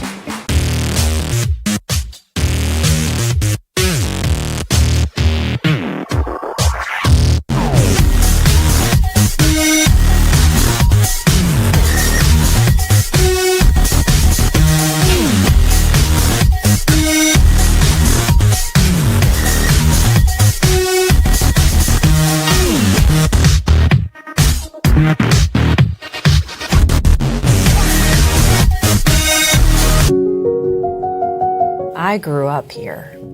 I know this town. A morning drive with Johnny D on Fox Sports 1310 AM and 100.9 FM. 726. Here, reminder, the Tom Kellum text line is open at 757-497-1310. That's 757-497-1310. Also, the chat box, the comment box is open at Cova Sports TV on the YouTube page. Go to YouTube, type in Cova Sports TV, hit that subscribe button, hit the like button, engage with us throughout the program today so we could get more engagement throughout the listening audience there. Hank has chimed in, of course, this morning, talking a lot about Kyle McCord out of Syracuse. Has a chance to be a good pro. I think he does. Again, you got to put these dudes in the right situation. And if they're in the right situation and actually got a line in front of them, they should do pretty well. And by the way, I think you were wrong on the Jalen Hurts there, J-Lo. I don't believe Jalen Hurts. No, yeah. I checked that. I had the wrong school. So he was Oklahoma, not Ohio State. Yeah, he was Oklahoma second. Yes. So he was a true freshman at Alabama. I had it backwards. Alabama. Yeah. And then he went to, well, you didn't have it backwards because he never went to Ohio State. Well, yeah. I I thought he graduated from Alabama. Yeah, right. Joe Burrow spent a hot second at Ohio State, and then he went to LSU. Yeah, because you had the Jalen Hurts, you had Tua in that mix. And there was another quarterback, too. But Bryce Young? I believe Bryce Young was also a true Alabama guy. Mm-hmm. There's one more in there. I think you're thinking of there's been so many of them. It's been some Mac Jones? Mac Jones, I think, is a true Alabama guy as well. We're getting Alabama, Oklahoma confused out here. Yeah. Well, that's because Oklahoma became that Heisman Central when Lincoln Riley was there. So guys would just go to Oklahoma, like a Baker Mayfield. Yep. Right, a Baker Mayfield. There's a guy who jumped around a lot and ended up at Oklahoma, and he puts him in the Heisman consideration playing in that system. Hasn't been able to replicate it at USC for some reason.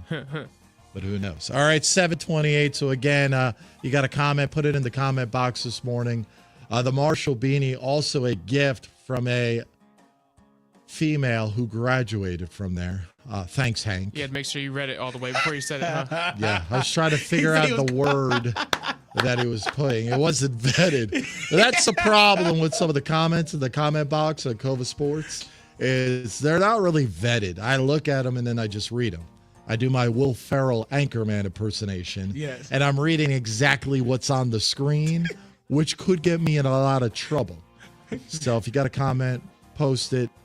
Cova Sports TV, the YouTube page. Remember that scene? He was like, who put a question mark in there? You know he reads what's on the teleprompter. You know he's going to read exactly what's on the teleprompter.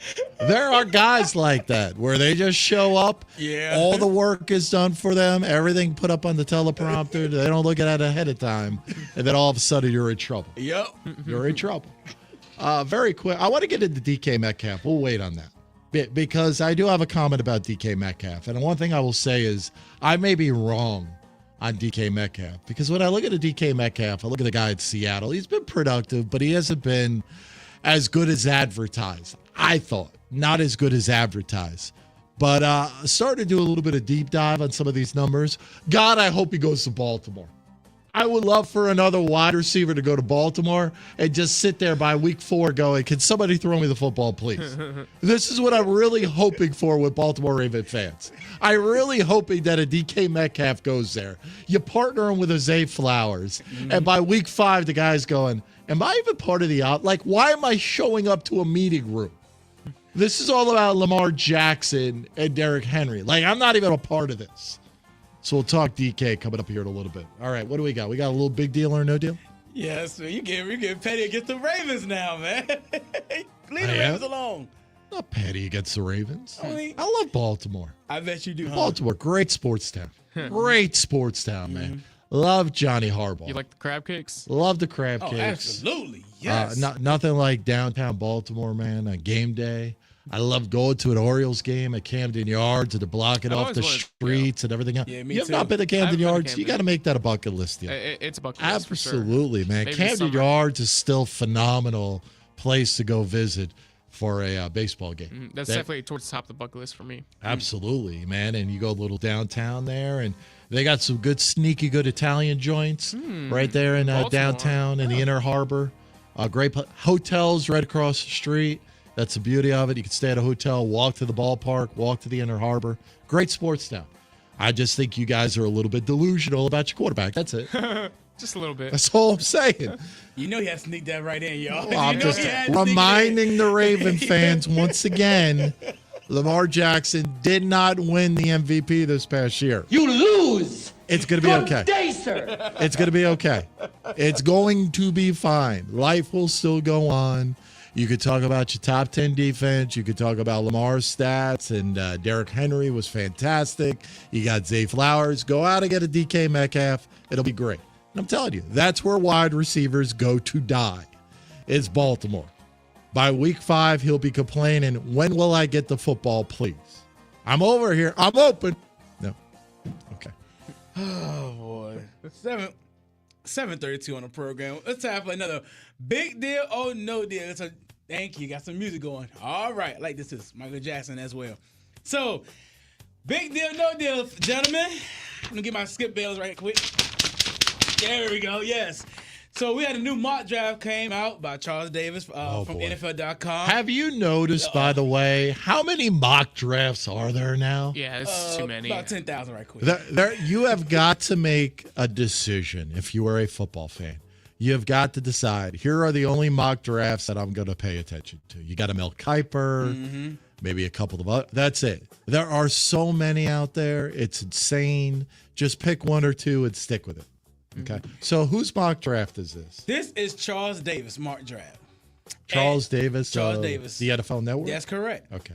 So he was saying that because Matthew Stafford is still with the Rams. And then, of course, we had the Raiders situation about him possibly getting Aaron Rodgers. So he's saying this, that the first 3 picks of the NFL draft are going to be quarterbacks.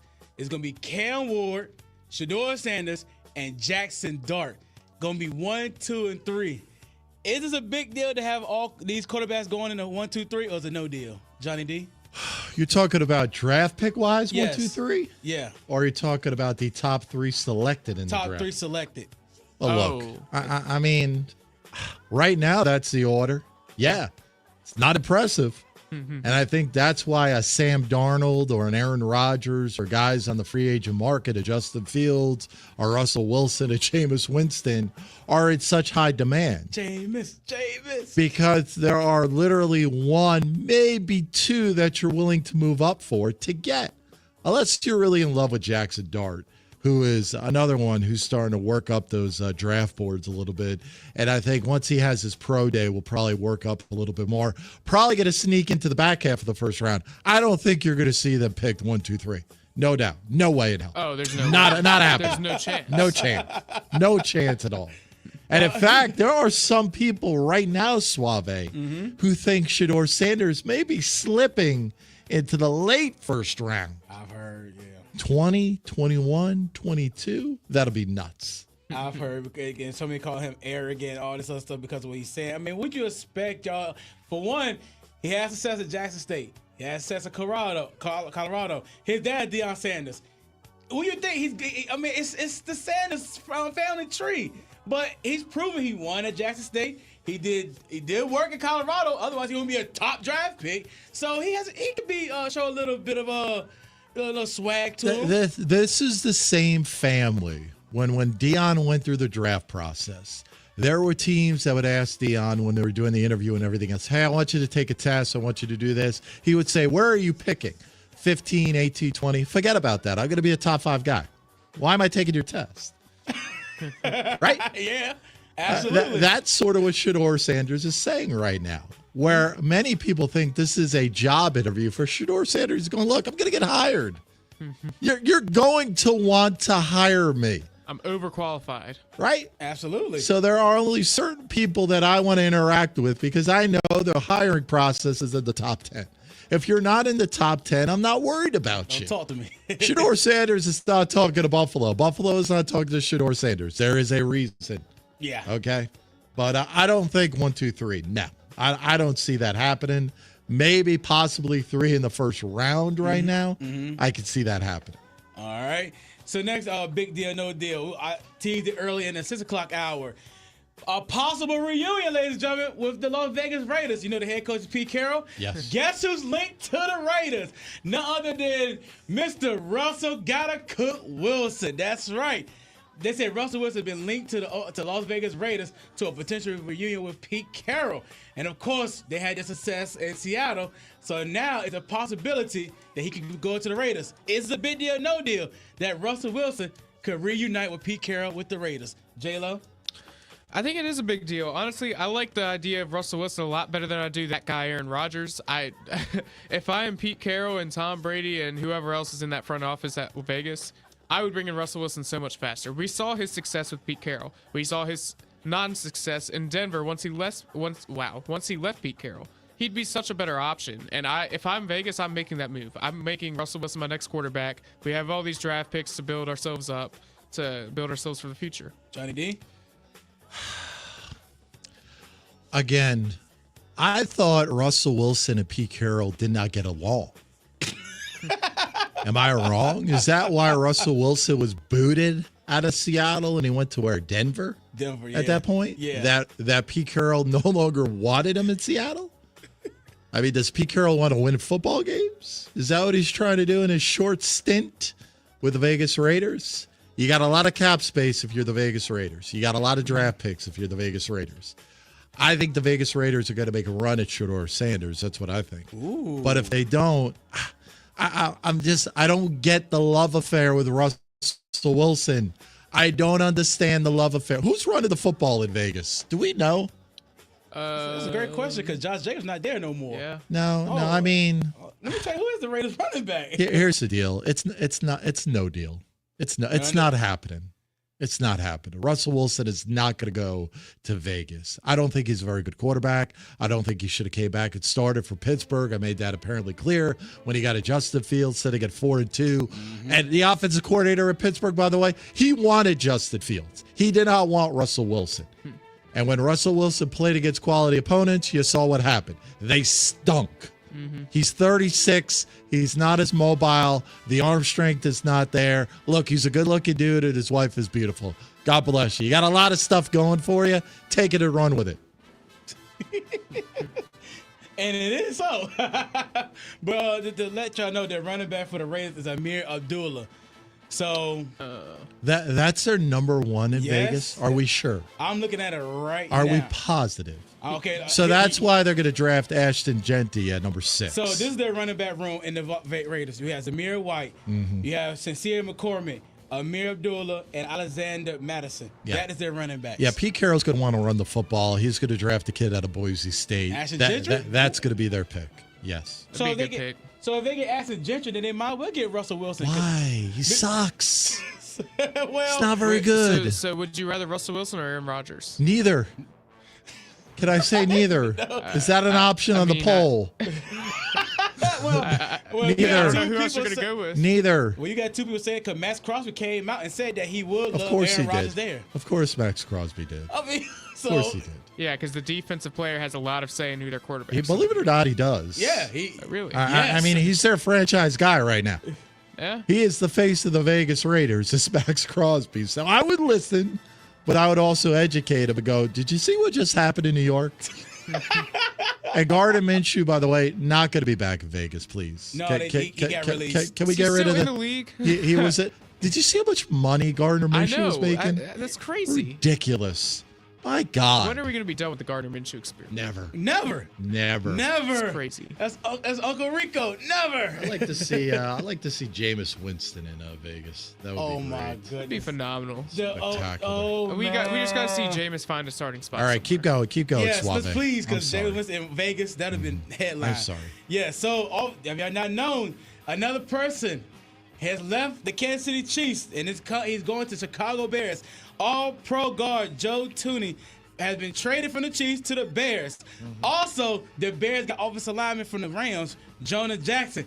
Is it a big deal, no deal, that the Bears are stacking on the offensive line? I'll go first. I think it's a huge deal. I think the Bears understand that they got a franchise quarterback, and they are going all in to make sure he's protected, because that was the number one issue with the Bears last year, is Caleb Williams was running for his life.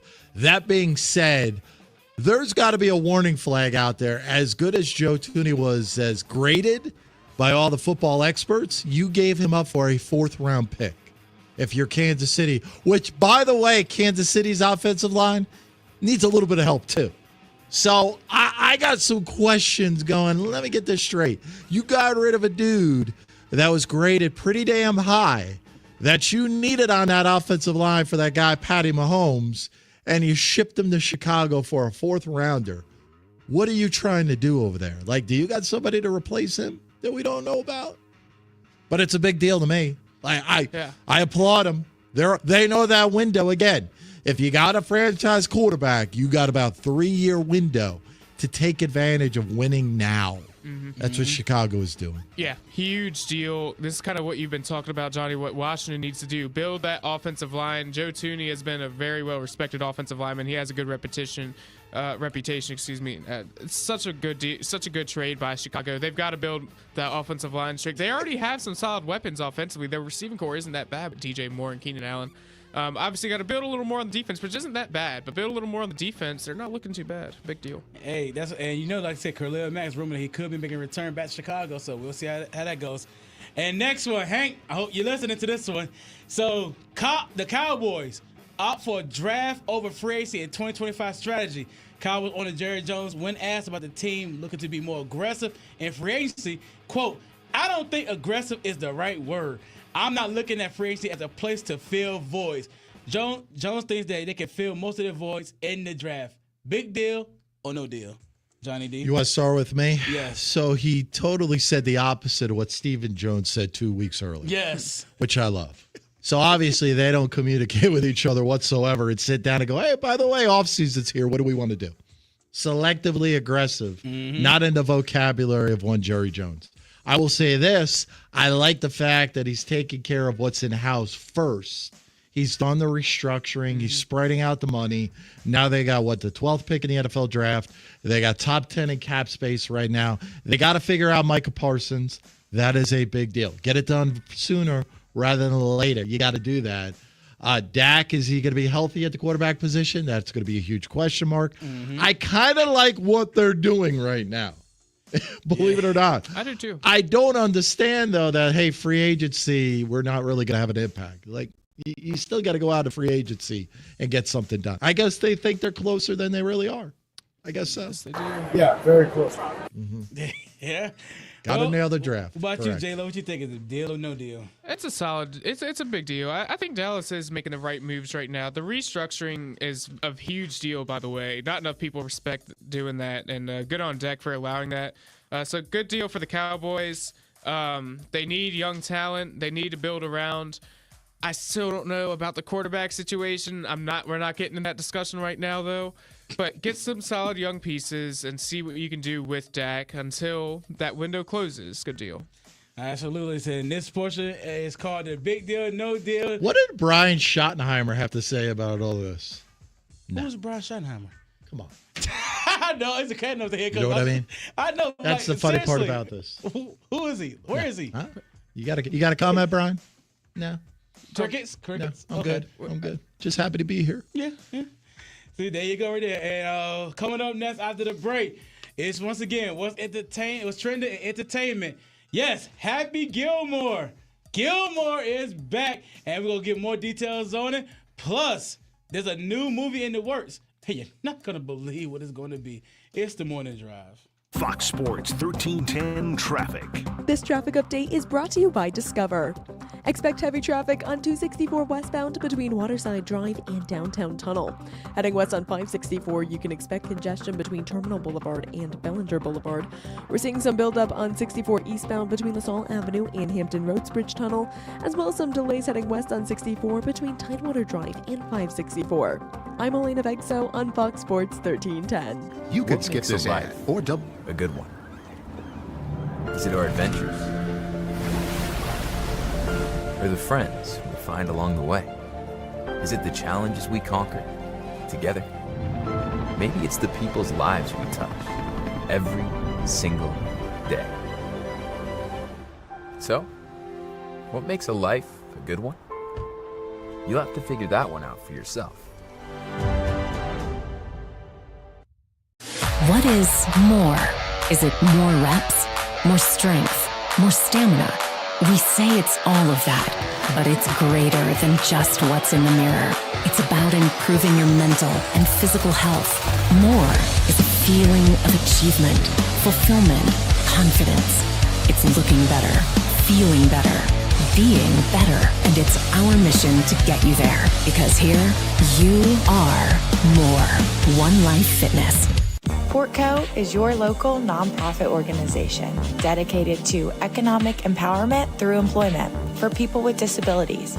We focus on abilities, not limitations, providing on-the-job vocational support. Find your pathway to employment. Contact us or learn more at portco.org.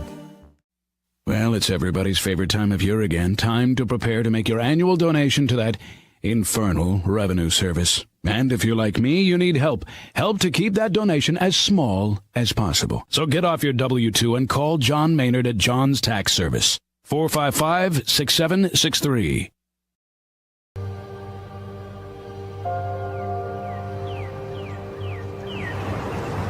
At Rush Soccer, our love of the game and the community we create doesn't stop when we leave the pitch or when the season ends. We are more than an individual player, team, club, or league. We are a truly global community of athletes, parents, coaches, professionals, and fans. We believe that youth sports and the pathway to a lifelong love of soccer have the power to form deep, meaningful connections that will fundamentally shape our players and those in our community. We believe that what we feel is the key to what we can achieve. Feel the pride. Feel the confidence. Feel the legacy. Feel the connection. Feel the trust. Feel the acceptance. Feel the purpose. Feel the difference. Feel the rush.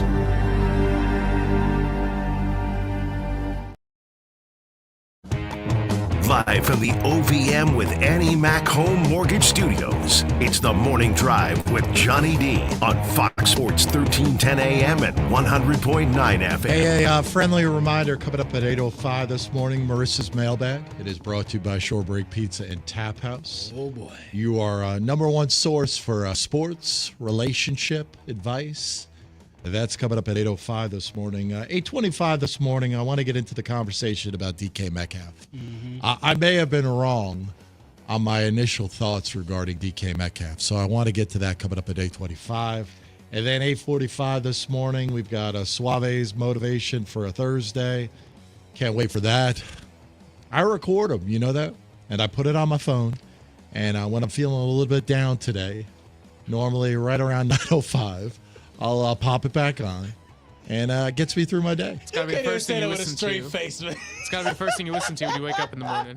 What? Suave's motivation? Yeah. Oh, it's done by then. Mm-hmm. No, it's what I listen to before I go to bed. That's my vote. It's the motivation for the day. Yeah. So his motivation for Thursday. So when I wake up on a Friday morning, I'm not listening to what Suave had to say on a Thursday. I want to know what he's got the motivation for a Friday. And then you also wake up and you piss excellence. So That is true. There you go. I got to do that. Yeah, there you go, I J-Lo. do tomorrow. Speaking of which, I got in a heated conversation last night about blue lights in the bathroom. Blue lights. Night lights. Bathroom night lights. Yeah. Right? Because yours truly does get up in the middle of the night. Have to relieve myself. And sometimes I don't aim straight. So it is helpful to have a light in the bathroom. But one of the bathrooms I have, you got to have the light switch on to have a light on, right? Even a little bit of a night light on. So apparently you could buy these things from Lowe's, and I'll get into it tomorrow. I don't want to get into it today. But apparently for like $59 or $60, you could actually buy something that you install onto the toilet. So you got proper aim, but you don't have to put the big light on. Did not know this. I did not know this. I've seen like toilet bowls that has like blue looking water. I don't know if that. Did not know that apparently toilet bowls, you could install a light. So at Lowe's, I got it online for about $60, but they got different versions of it. It's the best part about this. It's very quick. There was one for about $60 that one of my relatives already uses. Fine, perfect. I know it's tested, right? If somebody's already using it, they installed it. They said it takes about 12 minutes to install. Perfect. Right up my wheelhouse. I'm all about it. Then my wife's like, well, there's another one on Amazon for $9. So my mind is thinking, what is wrong with that? like, am I willing to spend $50 more on a product that's already tested versus an untested product at $9? Okay. Because I've already had an issue with my wife over toilet paper this week. She went out and got cheap toilet paper. What a difference. Big red Not flag, pleasurable at all. You know, sometimes I look forward to getting the double ply. I know it's soft, the charmin, it's beautiful on my cheeks. Love it. She went cheap, got single ply. It's like sandpaper. It's rough. It is now a bad experience going on this week where I'm a little bit irritated. So we'll talk about it tomorrow. Yes. I'm going to give it proper time. It's a great conversation. Thank you. Appreciate it. Okay. All right, everybody. It's time for What's Trending Entertainment. J-Lo, hit my music. Want to know what's happening outside of sports? Here's What's Trending in Entertainment with Suave. Again, welcome back to What's Trending Entertainment with your boy Don Suave, and I gotta talk about this. So, J-Lo, if I tell you you're going straight to jail, do not collect $200 and do not pass go. What I'm talking about, J-Lo? Talking about the game Monopoly. That's right. If y'all, cause y'all don't know, there is a live-action Monopoly movie in development with John Francis Daly and Jonathan Goldstein, known for their work on Game Night and Dungeons & Dragons: Honor Amongst Thieves. Is set to write the script. Margaret Robbie is producing the film under her Lucky Chap Entertainment banner, and the project has attracted attention due to the writer's successful track record with adapting board games into films, raising expectations for an engaging adaptation of the classic property trading game. I'm not gonna lie, when I first seen this, I was kind of excited.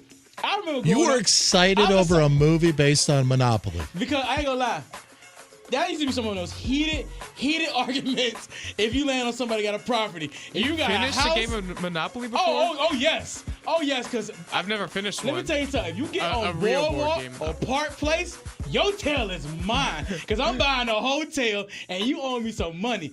And then like it's a science too, Johnny D, to rolling the dice. It's all about it's a science to rolling dice. What are you talking about? Rolling it a certain amount of times in your hands and then blowing on it? Yeah, so you do all of that. There's a science to it. And then you gotta, when you get to these properties, you make sure you get the railroads. Like I said, when I see it, I'm kind of excited because, like I said, it reminds me of growing up playing Monopoly. So I can't wait to see it for myself. I will agree with Warpath on the YouTube stream this morning in the comment box. He says, quote, I'll pass on the Monopoly movie. I'm ready with him. I'm all about trying new things at a point. Monopoly movie, as a grown-ass man, I'm not doing that. Not at all. Not at all. I see. Who is sitting in a room pitching this idea and somebody saying that's great. Who are these people? Well, I guess because like the report said that they did game night and Dungeons and Dragons, which was a lot of people. Right, Dungeons and Dragons, you lost me We're there. talking about Monopoly. Yeah. Okay. So it must make some strength the fact that it's getting traction that people on the Xbox want to see it. I wish it all of the success. I really do. I'll tell you what, really quick, Suave, though. You're talking about finishing a Monopoly game. What's fantastic, the game I have finished, when you play Monopoly on the Xbox, because listen, you don't have to set up the board. You don't have to clean it up. You don't have to keep track of all the little cards, all the money. It does it all for you. Okay. Phenomenal. So there you go. It's all about laziness That's when right. it comes to J-Lo. That's right. On the Monopoly. Mm-hmm. Get to the Happy Gilmore. I want to talk about Happy Gilmore. We'll waste all our time on Monopoly. You got to. It's trending, so you got to talk about it. But yes, coming July 2025 is Happy Gilmore. Yes, the much anticipated sequel, Happy Gilmore 2, is slated to premiere on Netflix July 25th, 2025. Adam Sandler reprises his role as a former hockey player turned golfer, bringing back the human heart of the original. And yes, making his return, Christopher McDonald, a.k.a. Shooter McGavin, is coming back to reprise his role. And also who's coming into the movie is Roy McIlroy, Scotty Scheffler, and Bryson. Scotty? Yeah, Awesome. Scotty gonna be in the movie, so they added authenticity to the golfing scenes. I'm just so sad. Just really quick question, Go Suave, ahead. before Johnny has his thoughts on this picture. Who is that? Can you put the picture back up? Who is that caddy in the background? Where is my homeless guy off the street as the caddy? Who's this guy? Well, wait till July 25th to find out. I'm sad that Carl Weathers could be in that. Rest in peace to Carl Weathers, but I love his character in that movie too. So Johnny D, I heard you want to talk about it, so go ahead. I'm all about it, Happy man. Gilmore. I love much anticipated movie sequels. Happy Gilmore should be tremendous. I'm though a little bit concerned because the original was so good. Yeah, it's so hard to Was top it. so It's so good. hard to top How can you top that? It's so hard. Right? I mean, there's been a lot of great original movies where the sequels have just not leveled up. Mm-hmm. And I'm curious on what the storyline is. I Mhm. really am. I'm curious on what the storyline's going to be. Me too. The first one was about him being a golfer. He was taking care of his grandma. Yeah. That was trying to buy the house back. So I don't know what part two going to be about. So you got to wait till July 25th to see. Shooter's Revenge Tour, man. Could be.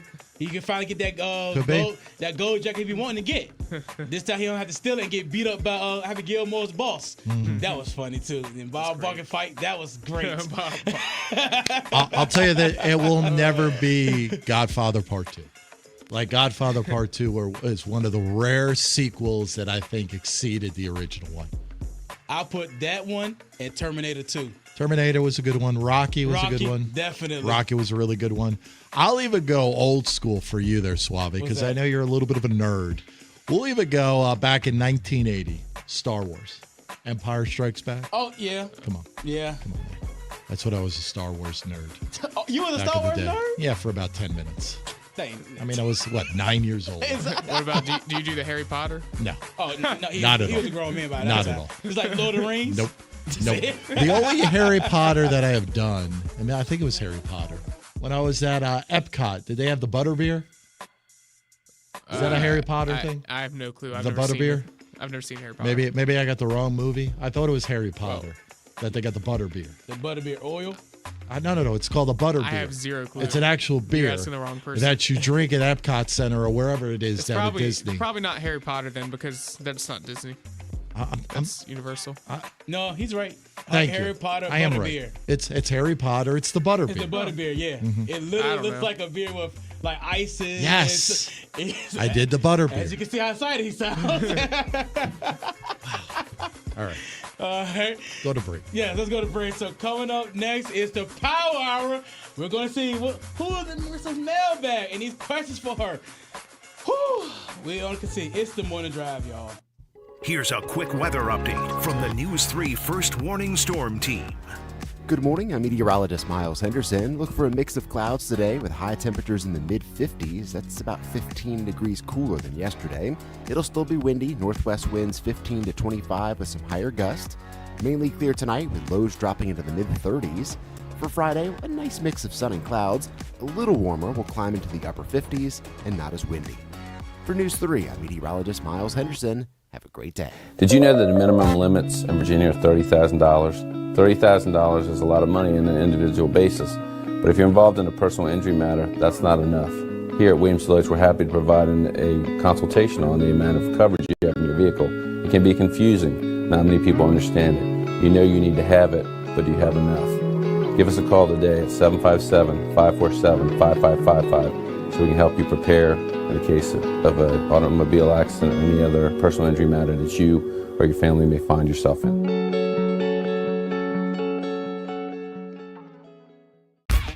For any athlete, making it to the top sometimes comes with a few steps back. That's why there's CHKD Sports Medicine. Advanced diagnostics, treatment, and rehabilitation for sports injuries, just for young athletes like yours. What's up at DQ? Oh, just the best deal ever! The $7 bacon cheeseburger meal deal. Bacon cheeseburger, fries, drink, and a sundae. No time to be modest. It's all full size for just $7. Right now at DQ. Happy tastes good. Well, it's everybody's favorite time of year again. Time to prepare to make your annual donation to that infernal revenue service. And if you're like me, you need help. Help to keep that donation as small as possible. So get off your W-2 and call John Maynard at John's Tax Service. 455-6763. As a banker at Town Bank, we believe that people bank with people, not with banks. You're looking for an actual personal relationship. And that's what you get at our bank. You get that person that gets to know you, gets to know your business, is there for you. I think that is what motivates us, what drives us. And the idea that we are trying to serve others and enrich lives, I think is very true.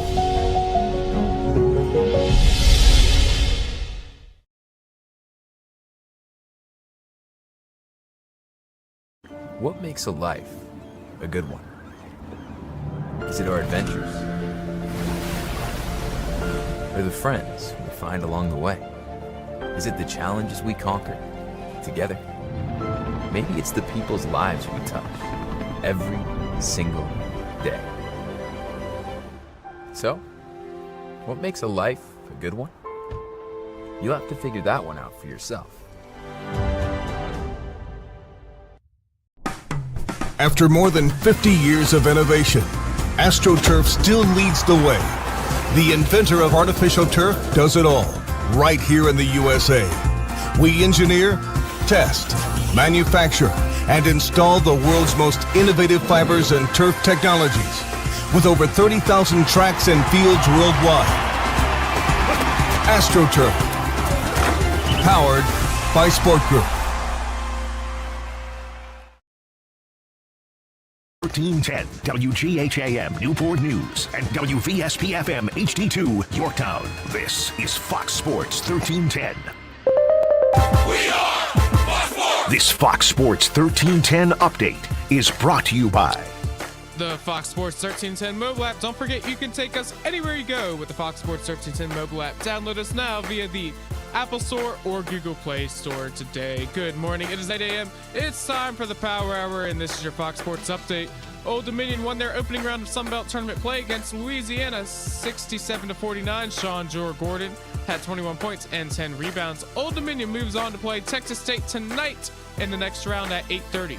The Norfolk Admirals won on happy hour night last night, winning 4-1 against the Florida Everblades. Brady Florent had 3 assists and a goal. In college basketball, number 5, Florida beats number 7, Alabama, 99-94. Alex Condon put up 27 points and 10 rebounds. NFL offseason news, the LA Chargers have released their longest tenure player in Joey Bosa. The move will save the Chargers $25.26 million in cap space. Meanwhile, in Vegas, the Raiders have made Max Crosby the highest paid non-quarterback in the NFL, extending him for 3 years at $106.5 million. It's the Morning Drive with Johnny D, powered by Cova Sports TV on Fox Sports 1310 AM, 100.9 FM, and always streaming live on YouTube at Cova Sports TV and live on the Fox Sports 1310 app. Straight ahead, Marissa's mailbag returns with Suave, myself, and Johnny D. Let's get to it.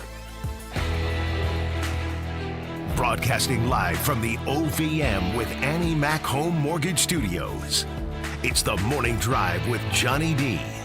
Powered by Cova Sports TV on Fox Sports 1310. Yeah, good stuff. We're back, final hour on a Thursday. Great to be with you. What do we got, 8:04?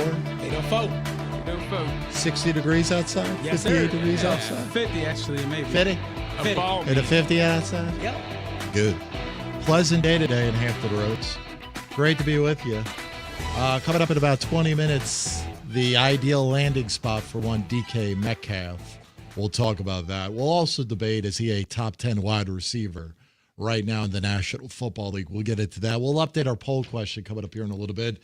You can find that on the X at Drive Johnny. Also, we are broadcasting live in living color this morning on our YouTube stream at Cova Sports TV. Hit that subscribe button, hit that like button today, and engage and be part of the program. But joining us right now, we do it each and every Thursday. It is brought to you by Shorebreak Pizza and Tap House, shorebreakvb.com for a list of dine-in specials. It is Thursday, 50% off. Heroes Night tonight. I will be there tonight. Nice. All right, I'm going to take the wife. I'm going to use her teacher certificate, her badge, and I'm going to get 15% off. And maybe I'll see Marissa, who joins us right now. Good morning, Marissa. How are you? Good morning, guys. Happy to be here. Good morning. You look good this morning. I mean, special occasion today. I mean, your hair is ready to roll. No work today, I'm assuming. No work today, so you won't see me tonight. But I gotta look pretty for my fans today. That's what it's all about. All right, Marissa's mailbag. If you got a question, put it in the comment box this morning at Cova Sports TV. Hank has got a question. We will get to his question momentarily, but we did get a couple of questions throughout the week. Very quick, yesterday on the show, we had a topic of conversation that came up, and I want to get your thoughts on it. Do you consider a man a real man if he cannot change a flat tire? Yes or no? Do you consider a man a real man if he cannot change a flat tire? Yes or no?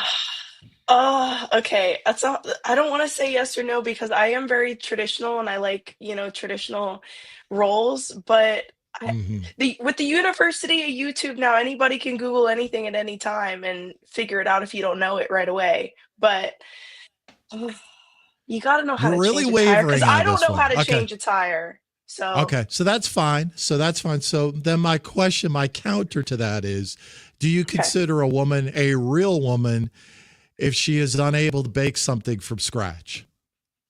I mean, I can bake stuff from scratch. I don't know what that says, but so that says you're a real woman, and your feeling is you're only a real man if you could change a flat tire. That's fine.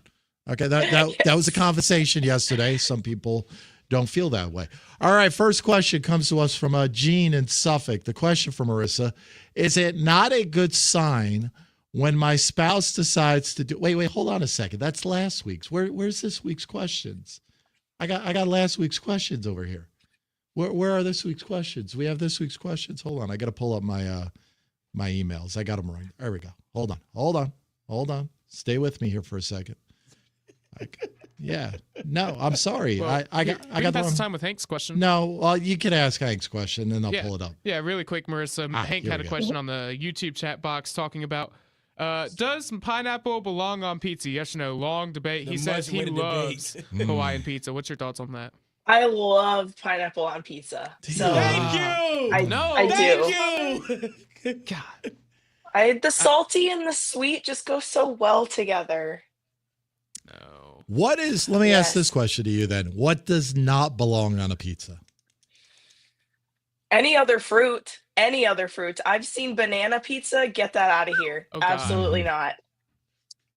That's interesting. That is interesting. All right, I got the questions. I pulled up the right email. I apologize. All right, the first one. Henry in Portsmouth.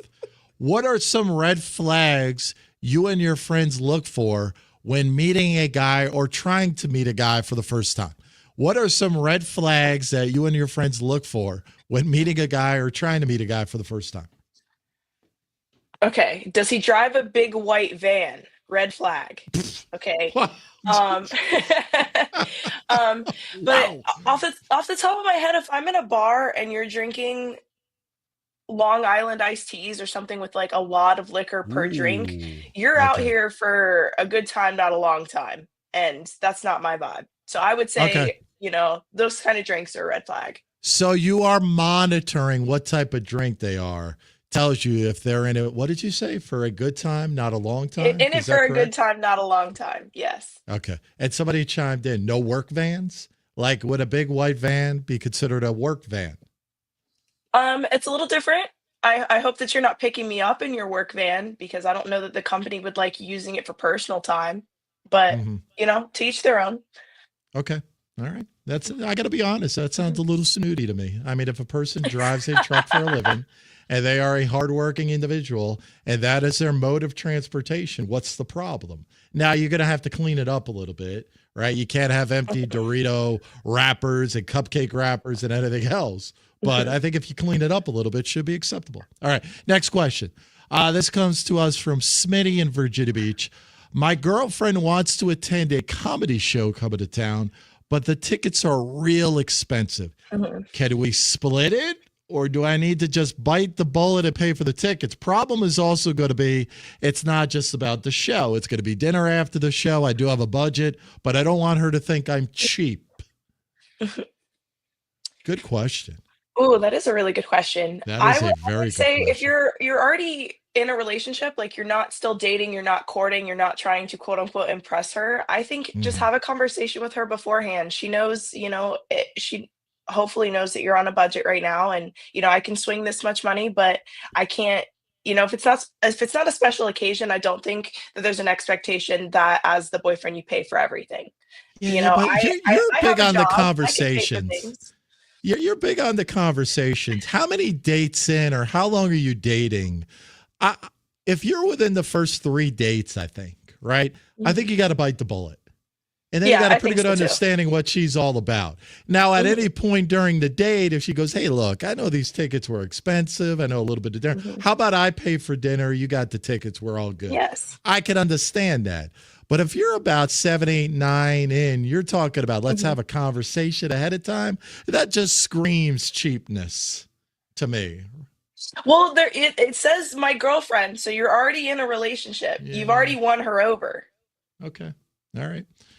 Chris in Williamsburg emails, how far in advance should I start planting the seed with work about taking off for the first 2 rounds of March Madness? If I try to ask for vacation days, I'll be told no because I did not give advance notice.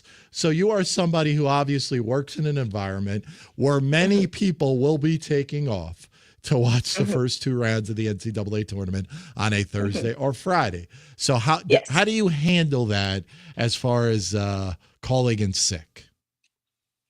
If I'm being honest, don't say anything about March Madness. Just put the time in.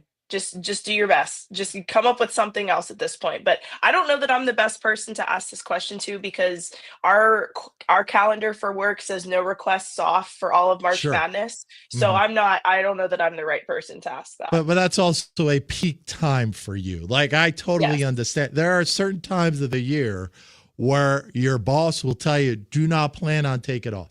Do not plan on taking off these days. We're going to be busy. It's our window. We need to get it while we can get it type of mentality. All hands on deck. So I totally understand that. All right, next question. Carlton of Virginia Beach emails the program. How long should you wait to call someone after the first date? Is there an unwritten rule? Also, when is it cool to share bathroom activities?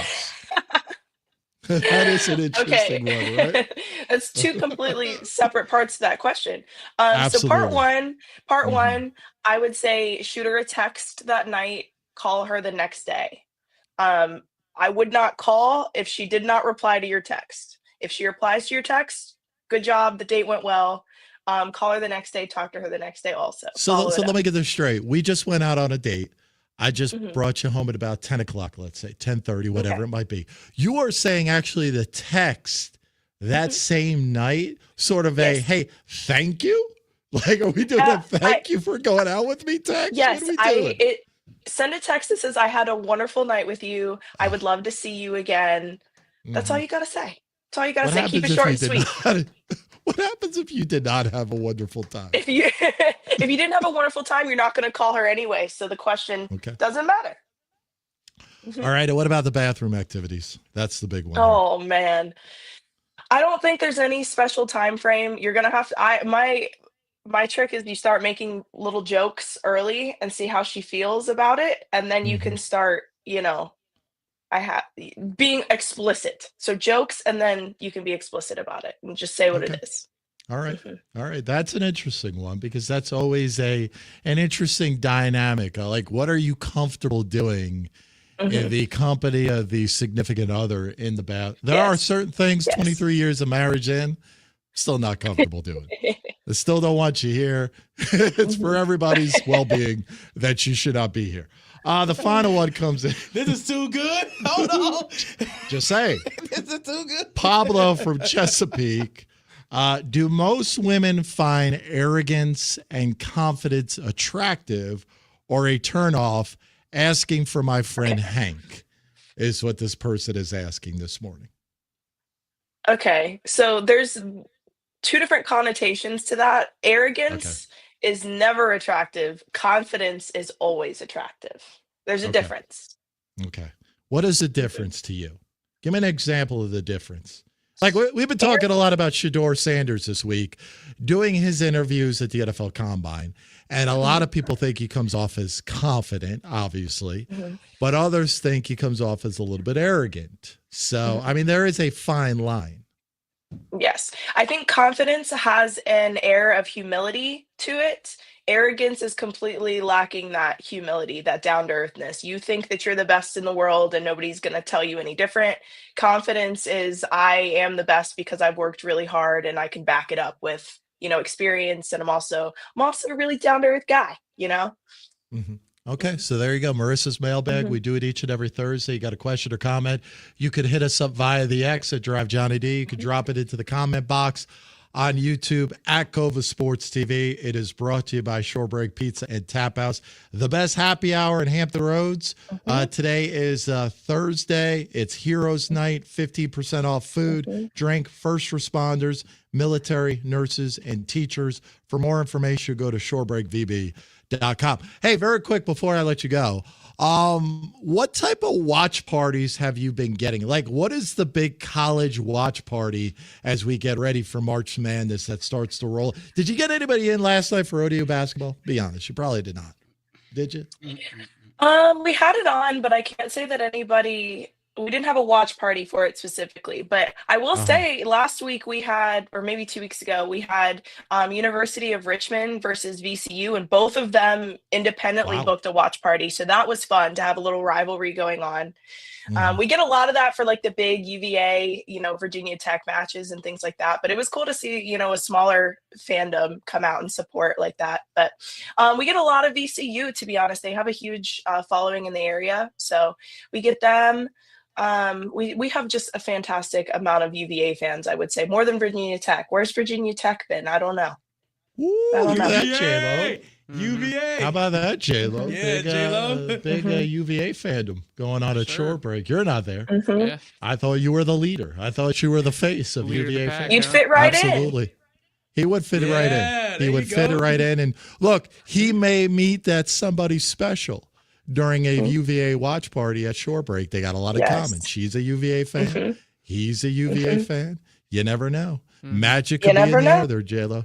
You're missing out. It takes a lot of what do we got going on this weekend? Any rugby going on this weekend at Shore Break? Yes, we have fantastic rugby this weekend. We're 2 weeks, I think, that we've got this weekend, and then next weekend is like the big finals match when we have an all-day rugby tournament on Saturdays. So we're gearing up. We're getting excited. Wow. Be honest, how much alcohol is consumed during that?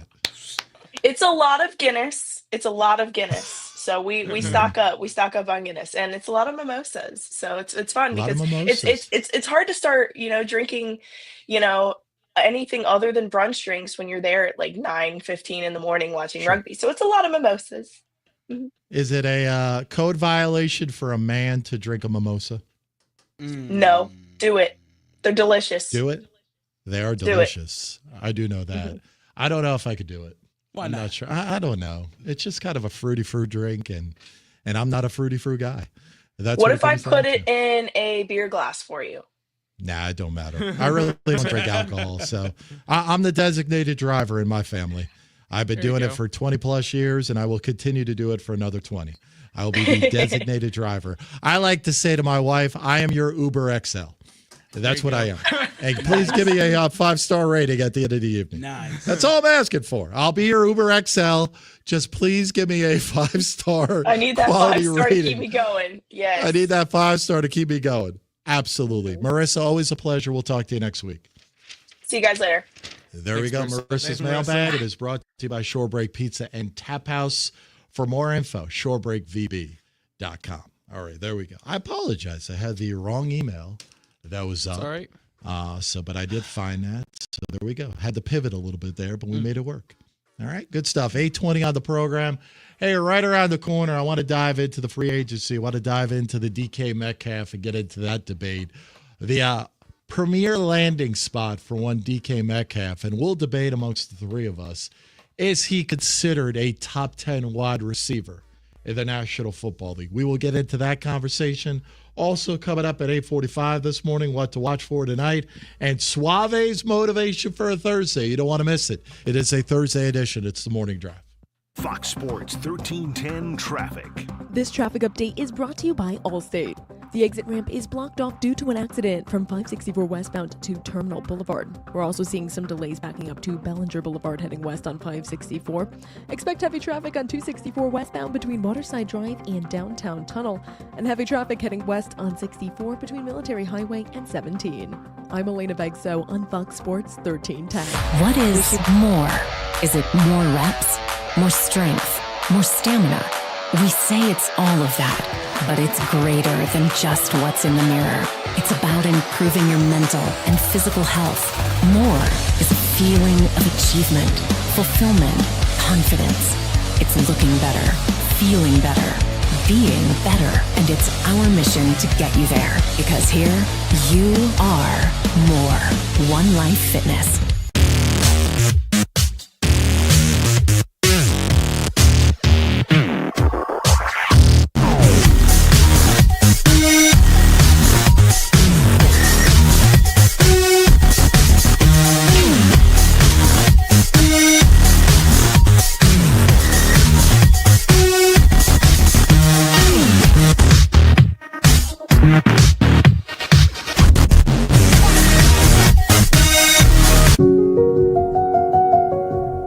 As a banker at Town Bank, we believe that people bank with people, not with banks. You're looking for an actual personal relationship, and that's what you get at our bank. You get that person that gets to know you, gets to know your business, is there for you. I think that is what motivates us, what drives us, and the idea that we are trying to serve others and enrich lives, I think is very true.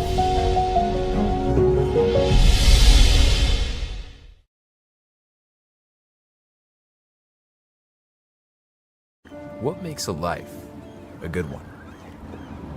Is it our adventures? Or the friends we find along the way? Is it the challenges we conquer together? Maybe it's the people's lives we touch every single day. So, what makes a life a good one? You'll have to figure that one out for yourself. Well, it's everybody's favorite time of year again. Time to prepare to make your annual donation to that infernal revenue service. And if you're like me, you need help. Help to keep that donation as small as possible. So get off your W-2 and call John Maynard at John's Tax Service. 455-6763. Portco is your local nonprofit organization dedicated to economic empowerment through employment for people with disabilities. We focus on abilities, not limitations, providing on-the-job vocational support. Find your pathway to employment. Contact us or learn more at portco.org. I'm Dr. Mark Cardelia, orthopedic surgeon and surgical director of the CHKD Sports Medicine Program. We see a lot of knee injuries in student athletes these days, and many of these are ACL tears. Parents often ask how to know when a knee injury may be serious. The most obvious symptom is severe pain or swelling in the knee joint. Your child may have heard a pop when the injury occurred. Look for signs they can't put weight on the knee around 48 hours after the injury, or if the knee feels unstable or wobbly. Those are all signs you should see a CHKD This is Fox Sports 1310. Keep up with the trends. Follow us on X at Drive Johnny D or Instagram at Morning Drive Johnny D. DK Metcalf. Let's talk a little DK Metcalf, boys. DK Metcalf has requested a trade from Seattle, that according to league sources. Since entering the league as a second-round pick in 2019, he ranks 5th in receiving touchdown, 12th in receiving yards, and 16 in receptions. Now, Seattle, Suave, as you know, they got no problem dealing stars. They've done it in the past. So, look, his whole thing is he wants to be on a contender.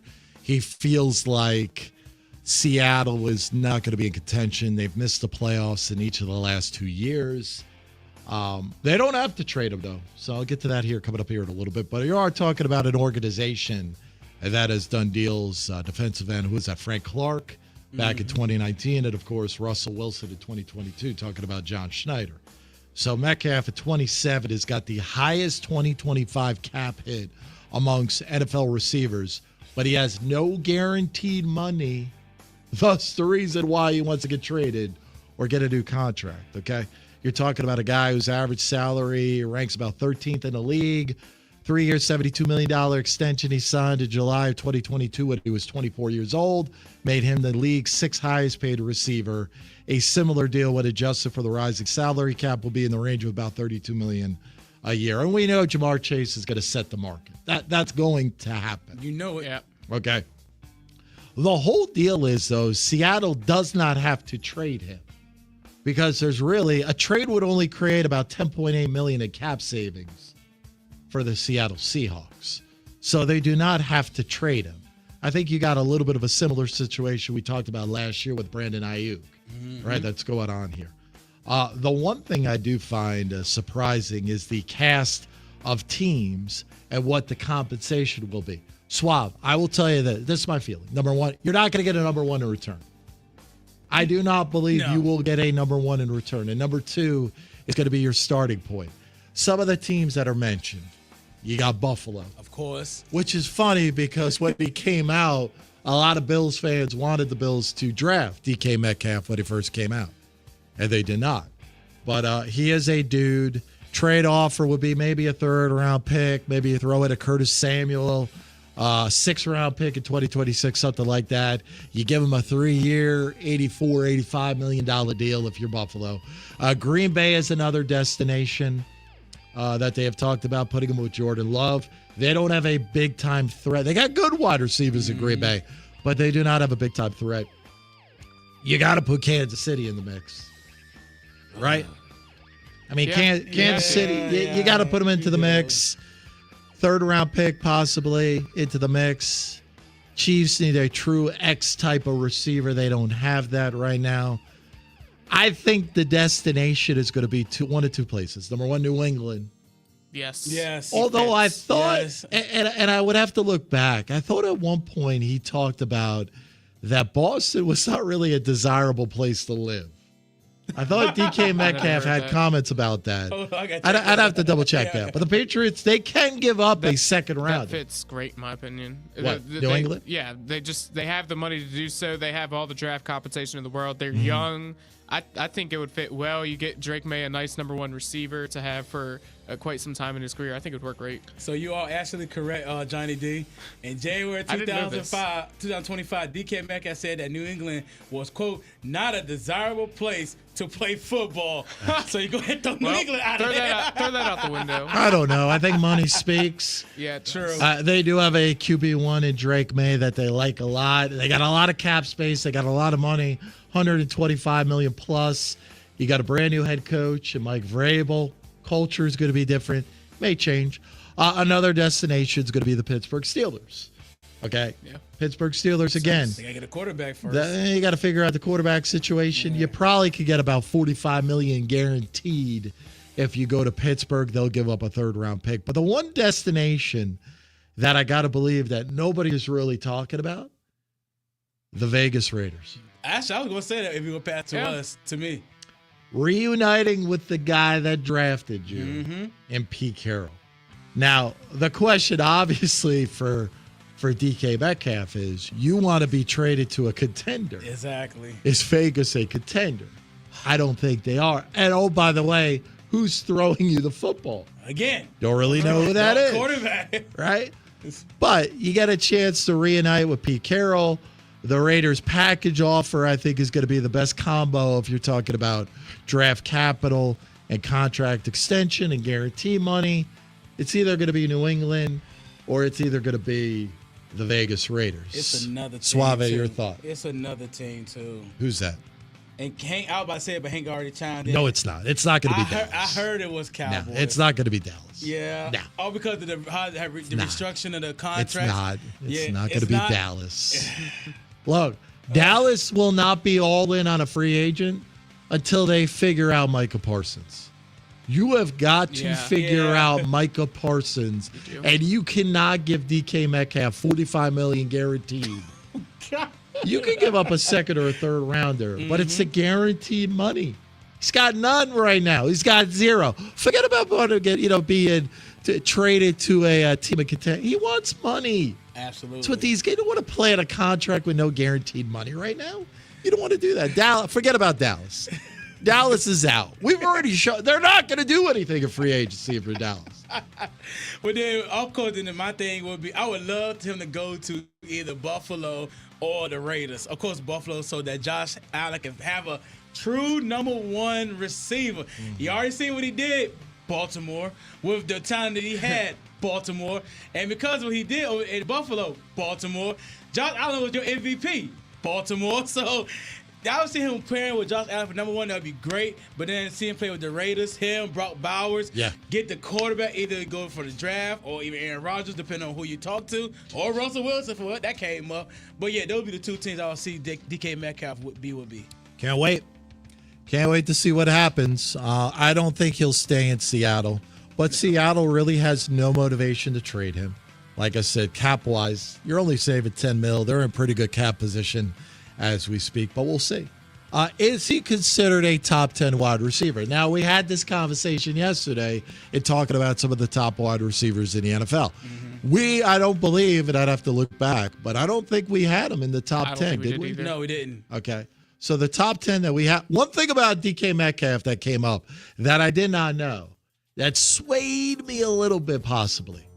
Since being drafted in 2019, this according to, PFSN on the X, PFSN 365, DK Metcalf has recorded 13 more end zone targets than any other player in the National Football League. Additionally, from weeks 1 to 7 this past season, he ranked third in the NFL with 568 receiving yards and posted at over 21% target rate.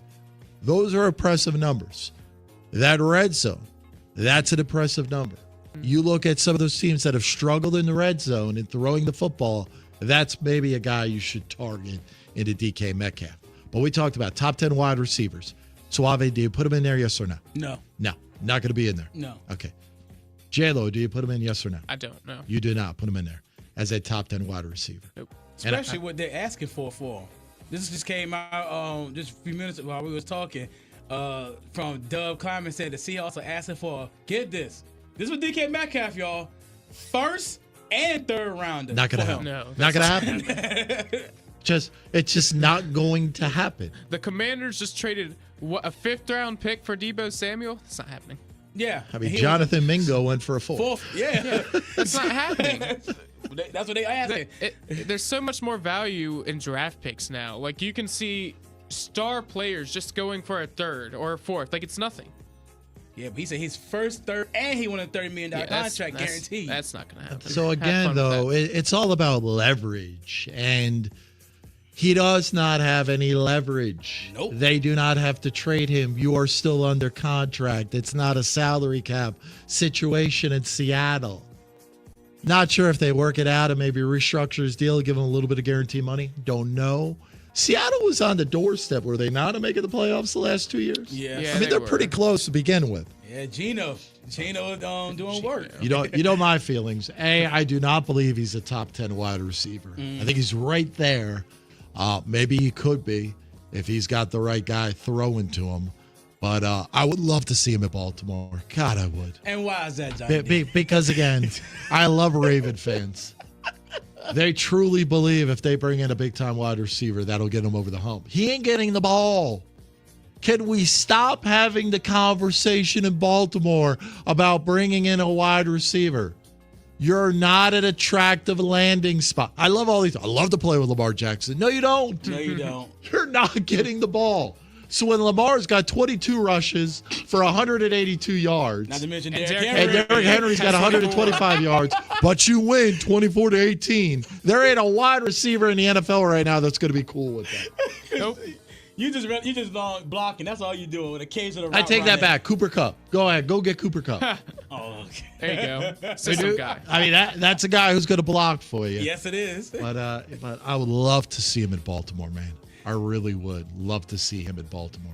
So we'll see. In the chat box, Hank says that he's not top 20. Ooh, DK yeah, Metcalf. I mean, Hank, go back to bed. Yeah. Come on. Come on. Look, top 10, okay.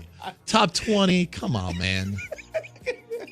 I mean, he's still a productive wide receiver in the NFL, dude. He really is. I would put him in a top 20 category, no doubt about it. Me too. Okay. I mean, there are certain teams, if you put him there, he is a number one on certain teams. Absolutely. Right? Absolutely. I'll give you another great landing spot for DK Metcalf if you could pull it off. Could you imagine him in Tampa Bay with a Mike Evans? I thought about that. Because they're cutting the cord on Chris Godwin. Yeah, I don't think he's coming. No, he's done. Yeah. Well, with a Baker Mayfield? No one. Oh. You know another team I thought of, and maybe he wouldn't be surrounded as well. Wouldn't he fit well in Green Bay? Well, that's what we mentioned. Yeah, we mentioned it. Yeah. Talking about with Jordan Love, because Green Bay's got good wide receivers, but they ain't got that guy. They don't have a number one. They don't have that guy. And look, and I know NFL teams do not like to talk about this, but you have got to close the gap with the Philadelphia Eagles if you're in the NFC. Yep, absolutely. And what does Detroit need? Detroit needs defense, no doubt about it.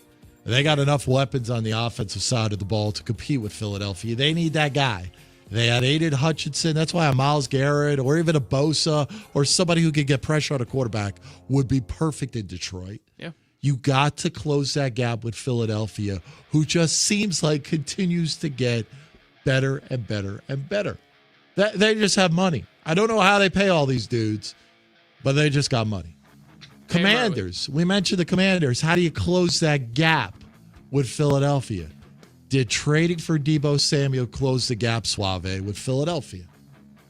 No. Do you think it closed the gap? You say no. Not yet. No. It's going to take a lot more than just Deebo Samuel. Yeah, we're going to, I tell you, defense is, we got to get defense, y'all. We do need another receiver, I believe, but we got Deebo. Okay, that's good. Focus on the defense. Get that defensive players that we need. Do it. Hey, do it. The Eagles did. Hey, no one thought Zach Baum was going to be this way. Or Cooper DeJean. Should we draft a white corner? You need to not miss. Exactly. You can't not miss in the draft. That's my thing. When you look at the Rivera era, they missed on almost every single draft pick. So I'm really hoping with this new ownership with Adam Peters, we're going to start seeing a lot more draft picks actually make an impact. You know, I can say this is probably one of the first few off seasons I'm very, very excited for. Because I want to see what Adam Peters is going to do during the draft. I want to see what Dan Quinn going to do during the free agency. I want to see. What's the vision looking like? That's what I want to see. Just don't pull a Ron Rivera, y'all. Just don't do that. I think it's hard to match that. Yeah. It's hard. I think one dude who was released yesterday or will be released, and we mentioned it earlier in the program, is Christian Kirk. And Christian Kirk is a guy that Jags are going to be eating more than about $13 million when they cut Kirk, come June 1 designation. Got a lot of football left. Dude's only 28 years old. And his best years were with Cliff in Arizona. I love the idea. I think it's a great idea. I know we got to worry about the defense, Suave, but this is that number 2 we're looking for to go next to Terry McLaurin. Debo's great. I don't know about a number 2. He's going to be a great running back. He'll be in there some for wide receiver screens. Christian Kirk, like you said, Johnny, we can get him on the cheap. He's not going to be a crazy contract that we're going to be paying. I think we can get him on the cheap to still have a lot of money left over to work on that defense, work on that offensive line. I think it's a great idea to bring him to Washington. I think he would be a nice piece. You're putting him, obviously, Terry McLaurin. Yes, we mentioned you got to take care of Terry. You got a Luke McCaffrey still hanging around. Yeah. What are you doing with Noah Brown? That's another guy that you got to figure it out. KJ Osborne. Right? Yeah. We're not bringing back Kate. Let's stop Osborne talks. I mean, okay, that yeah. was stupid. I mean, Bringing him to at Washington the was stupid. time, it wasn't because we did need like another receiver. Yeah, when but how Noah many Brown downs went did he down. play? Yeah, I think he played absolutely very few of them, not none. Yeah, exactly. We're not bringing Osborne back. Noah Brown's interesting though, because he was pretty good before he got injured. Yeah. So I don't know what they're going to do with him. I didn't think about You him. may want to, if you're the Commanders, if you could convince a Christian Kirk to do a 1-year deal, that, hey, prove yourself. Right? Prove yourself. Make us pay you. And by the way, you could prove yourself by playing for the guy who gave you your best numbers when you were in the NFL at a Cliff Kingsbury. It's another guy's linked with Christian Kirk too. That's the Bills. Yeah. Because it said him and Josh Allen are good friends. I don't need him in Buffalo. Again, I don't need another Curtis Samuel type, Amari Cooper type in Buffalo. Like, Buffalo is at the point you got to be all in on a guy. It's got to be a guy. It's got to be a stud on the outside. If you're going to do it, you spread the ball around nicely. You got a running attack in Buffalo. That's great. You got to go out and get an edge rusher. We know that. You got to shore up the secondary for certain. You got to do that. But if you cannot waste Josh Allen's prime if you're Buffalo. You are wasting his prime. It's closing soon. It is. The window is closing. And you got to take advantage of it. But we'll see. Some interesting stuff. The Waterboy Network chimed in this morning. Says only one white corner every 20 years. Could be true. It could be true. I Could be appreciate that, true. Paulie. Could be true, Paulie. Could be true. So Buffalo needs defense, according to Hank. Thanks, Hank. I appreciate that. I mean, thanks, Captain Obvious. Was watching one of the talking heads yesterday. They were talking about it again. The window in Buffalo and it's closing. And they talked about the defense against Kansas City in the regular season matchups, what they have done with Patty Mahomes. I think they give up an average of 22 points per game in the regular season with Patty Mahomes, with about 5 or 6 turnovers. In the postseason, Patty Mahomes, 34 points per game, no turnovers. Like, again, yes, the defense, Sean McDermott has got to figure it out. In Buffalo, you got to do it in the playoffs. You got to bring in some pieces, but I think you got to get Josh a little bit of help on the offensive side of the ball. Look, same thing we talked about in the NFC. You got to close that gap with Philadelphia. I still believe you got to close that gap with Kansas City. And that's how teams, and I know executives tried to tell you we don't bring in dudes to compete with one team, but you can mirror what they've got going on. And if you're in the AFC in Baltimore and in Buffalo, what are you doing to try to dethrone the Kansas City Chiefs? All right. Hey, very quick, can we get an update of the poll question on the X this morning at Drive Johnny D? The poll is up and rolling. Your opportunity to vote, go to the X at Drive Johnny D. Also, you got a comment? Put it in the comment box this morning on YouTube. Our thanks to everybody tuning into the program at Cova Sports TV. Hit that subscribe button. Hit that like button. Engage with us on the program where Waterboy has chimed in and he says, so Kirk is good for DC, but not for Buffalo? Yeah, correct.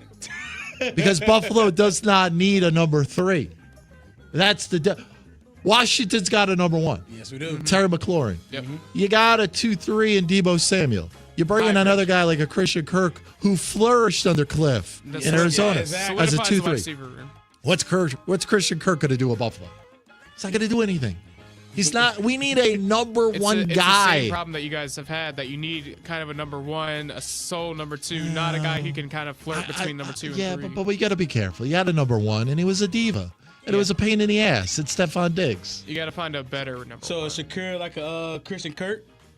Look, they're two totally different I don't wide understand because receivers. Hank said that's why. Yeah, I mean, Shakur is great, but he's a slot guy. He's a guy, yards after the catch type of guy. You need a big, physical, outside threat that could also stretch the field. So that's what you DK need. Metcalf would be good for y'all then. Could be. I wouldn't be opposed to it. Could be. Need something. Yeah. So my patience is running out. I told you. So you're not a free agent? Well, you still good? the problem is the salary cap. Buffalo's terrible right now with the salary cap. What are you doing to create some money? You got to do something, Billy Bean. Please. Why are you two depressing me this morning? by talking about this. It's a legit conversation. It's a chat room, man. We got to talk with the chat. Just go to the poll. I thought it's been a good Go to the conversation. poll. No, it's not a good conversation. NFL season It's a depressing conversation. It's exciting. Depressing. All right, so on our payroll question, we talked about earlier, Max Crosby got the highest paid money non-QB wise. So we want to ask, besides the quarterback, we know the quarterback is the most important position. What is the most important position in the NFL besides quarterback? 4 options. The wide receiver. We have edge rusher, linebacker, and cornerback. Leading at 50% is edge rusher. Coming behind, number 2 is linebacker with 28.6%. Cornerback at 14.3%. And, of course, last, wide receiver at 7.1%. Like we already know, edge rusher, hey, you got to get to the quarterback. Edge rusher can change a whole game. We see that multiple times. So, Johnny D, DK Metcalf, Buffalo. Let's make it happen. Let's make it happen? I'll make a couple of the calls. All right. When we're Give off your the air. motivational speech. Yeah. Coming up, 8:43, we close up shop on a Thursday. Suave's motivational speech. Can't wait for that. I got my pen ready. I'm going to record it. I'm just going to play it back every 15 minutes in my car just to keep me going throughout the day. It's a Thursday edition. It's a morning drive. Fox Sports 1310 Traffic. This traffic update is brought to you by Jackson Hewitt. It matters who does your taxes.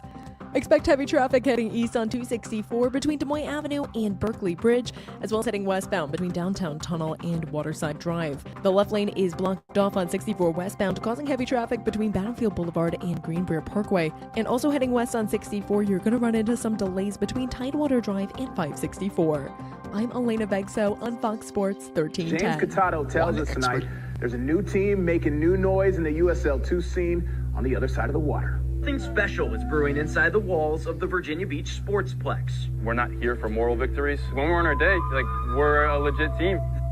See the stars of the future in pre-professional action at the Virginia Beach Sportsplex. This combined season ticket special is for men's and women's. That's 15 games for just $100 for adults and $80 for youth. VBU has a brand new women's team that competes in the W League. Soccer fans, it's time to rally behind Virginia Beach United. Tickets are on sale now. Visit vbunited.com. Don't miss out on Virginia Beach United. As a banker at Town Bank, we believe that people bank with people, not with banks. You're looking for an actual personal relationship, and that's what you get at our bank. You get that person that gets to know you, gets to know your business, is there for you. I think that is what motivates us, what drives us. And the idea that we are trying to serve others and enrich lives, I think is very true.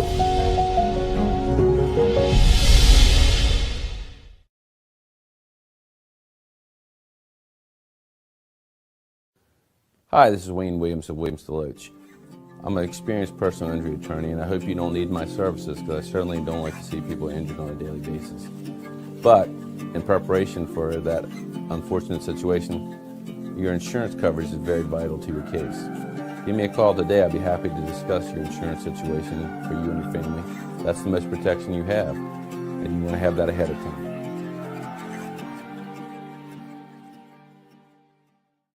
Well, it's everybody's favorite time of year again. Time to prepare to make your annual donation to that infernal revenue service. And if you're like me, you need help. Help to keep that donation as small as possible.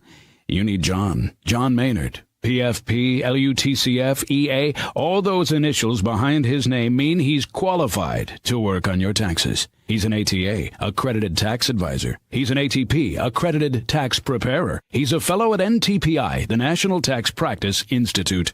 And if all that weren't enough, he's also been voted the best of Norfolk and the best of Virginia Beach awards.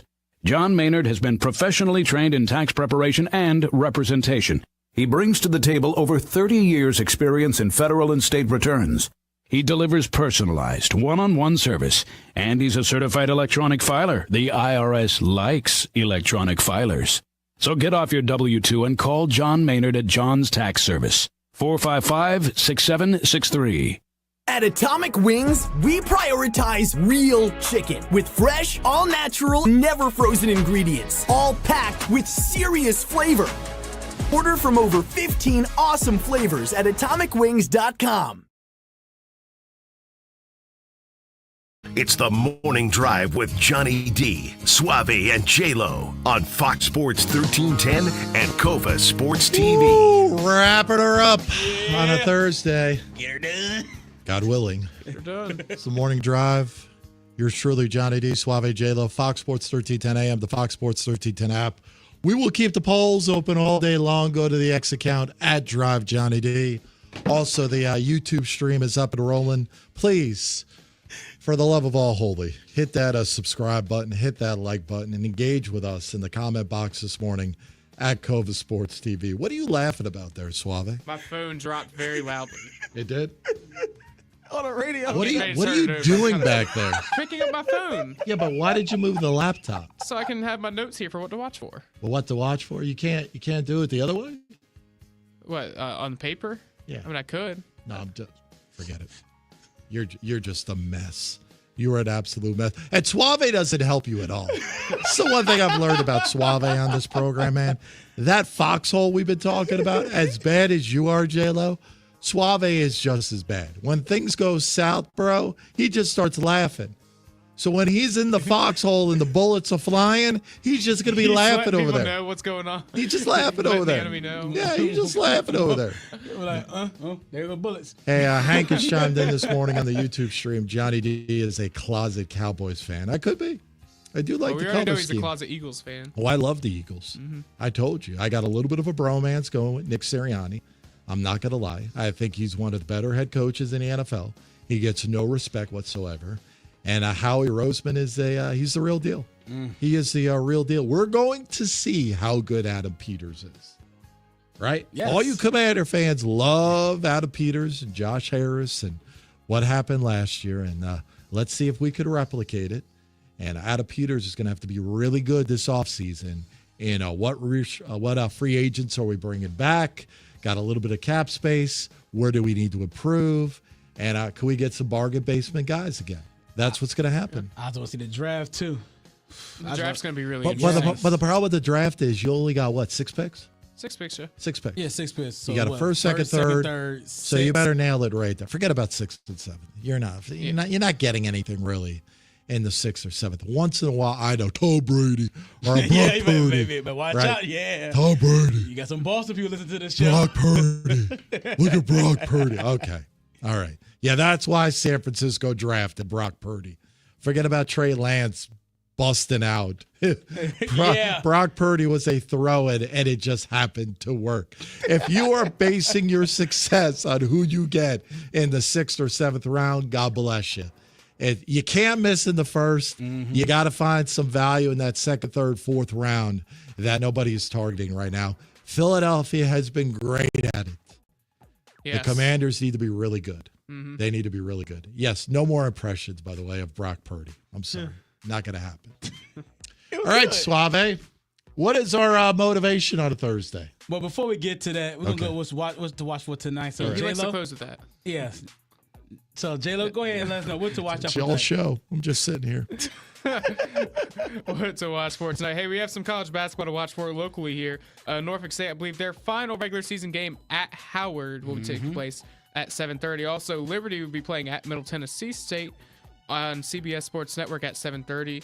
And then at 8:30, we talked about it, Sun Belt 3rd round, but 2nd round for ODU. They'll be playing Texas State on our sister station, Priority Auto Sports Radio 94.1. Again, that's at 8:30. You don't want to miss it. Then also some other college basketball. At 9 o'clock, Charlotte will be taking on North Texas on ESPN2. Not a very big college basketball slate. Also at 8 o'clock, Michigan State will be playing at Iowa on FS1. Really quick, I am going to say it really quick, Johnny D. I know you're not going to be a fan. Women's basketball, ACC basketball tournament for the women at 1:30, Virginia Tech. They'll be playing Georgia Tech. I did watch a little bit last night. I watched some too. I love when the ACC tournament's in Greensboro. Mm-hmm. That's where it should be. The floor is a little bit funky. I'm not going to lie. The floor right now for the women's tournament is a little bit funky. It's a little bit too much. It's too much. Just a little bit too much. But I think the ACC tournament for both sides should be at Greensboro every year. Absolutely. I love it at Greensboro. So, and then also at 6 o'clock, I believe, 7:30, Virginia will be taking on. I lost my notes here. Virginia will be playing at 7:30. Just look for that on ACC Network. And then also at 6 o'clock, the Norfolk State women will be playing Howard on ESPNU. So be sure to watch for that. And then also some baseball going on, some spring training at 1 o'clock. The Minnesota Twins playing your New York Yankees on ESPN, Johnny. You can take a look at that. When is the MEAC tournament? Is that this weekend? Later this week, I think. This weekend. It is this weekend down at the Scope? Yep. Suave, will you be attending? You know, you're a big Behold the Green and Gold guy. Will you be attending? I may be attending. I know this week I got to do an event. I'm going to be a part of a giveaway for this for the homeless and for people coming out who just want to get some clothes or some appliances. So I'll be doing that later on this weekend. And I might check it out. You should check it out. I think you should be courtside. I think we should get you credentialed. For sure. And you should be courtside. Can we make that happen, please? Yeah, we can make that happen. You're the face of Norfolk State Hoops. Yeah, call Ross over there at Norfolk State to make it happen, man. Yeah. What are we waiting on? Yeah. Come on. Sure. And it's actually March 12th, Wednesday, Norfolk, Virginia, Chrysler Hall. It's at the MEAC tournament, so hey. First of all, it's not a Chrysler Hall. Come on, Swab. What are we doing, man? Just want to see if you're on your toes. No, Norfolk Scope. It's at the Scope. Forget about see if I'm on my toes. I gotta see on your toes. Come on, it's not a Chrysler Hall. I gotta see if you're on your toes with that. What are you doing? You know, gotta make sure you're paying attention. I'm paying attention. Well, let's see if you're at paying the attention Scope. to this right here. Please. Is this your motivation? Yeah, this is my motivation. Before I get to motivation, I got a J-Lo. Who won yesterday in the women's basketball? Go ahead and tell Johnny D. Go ahead and say it. Why are we getting into Go this? ahead and say it. Yes, UVA won women's basketball yesterday. There you go. I don't think J-Lo cares. I did watch it. But do you care? I do care a little bit. Yes, no, you don't. Because if you cared, you would have brought it up. You had a little bit more excitement about it. I'm not getting flamed on this radio program to bring up women's basketball. Well, y'all were just talking about it. Yeah, I don't think you're going to get flamed about it. I mean, you get flamed about being a UVA homer. You're not going to get flamed about it. So, Hank wants to know UVA Q's. What's the bet? I told you I'm not betting on this game. Nobody's betting on that. Nobody's betting on this game. I'm not. Do we find odds yet for this game? Are they even out? Games on Saturday. There was no odds yesterday. I gotta find. Yes, we gotta find. You check that out. But meanwhile, really quick, also at 1 o'clock, if you want to check it out locally on Masson, Washington Nationals will be playing St. Louis Cardinals for spring training. Then also at 6 o'clock, Houston Nationals playing the New York Mets on MLB Network. And also I did find that Virginia will be playing Cal at 5 o'clock on ACC Network. All right. So let's go ahead and see. This is the motivation with your boy Don Suave. Let's go and get to it. We're talking about small business. If you got like a small business and you want to get it off the ground. So here's a little motivation for you. This is a quote from Mark Zuckerberg that says, the biggest risk is not taking any risk. In a world that's changing really quickly, the only strategy that's guaranteed to fail is not taking risks. So if you got a small business, don't despise small beginnings. Just continue to be consistent with it. Continue to put hard work in it. And continue to have faith in it as well. As I always tell people, faith, consistency, and hard work, and watch it grow. I know at the time, it may take a long time. At times, you may not have no customers or anything that may mess with your mind. But do not stop. Do not stop and keep on going. Eventually, it is going to pan out. Eventually, it is going to work out, and it's going to blow your mind because, honestly, remember, it is yours. Whatever you put into your baby and whatever you help to raise it, it's on you. So never despise small beginnings. When something's small, that doesn't mean it's not working. It takes time. Continue to put time in it. Continue to keep going forward. Do not stop. Do not quit. And later on, you will see that your business will flourish, and you'll look back at it and say you made that great decision because you went through the fire. Now you're coming out pure gold. That's for people who have small businesses. Continue on growing. Thank you, Suave. On a side note, Cuse UVA coming up this weekend. The one odd I found is Syracuse is actually getting 3.5. But I don't think there are a lot of books that don't have an odd out yet. So we'll look at it tomorrow. We'll check it out tomorrow morning. Yeah, but Cuse is 16-14 against the spread this year, while Virginia is a paltry 13-17. God. Mm-hmm. This game may go over. You may score 70 points in this game, UVA. That's the one thing I will say. All right, that's going to wrap it up on a Thursday edition of the program for Suave, for J-Lo. No idea what you're pressing back there. I'm Johnny D. I don't even know what it's the Morning Drive, Fox Sports 1310 AM, the Fox Sports 1310 app. See ya.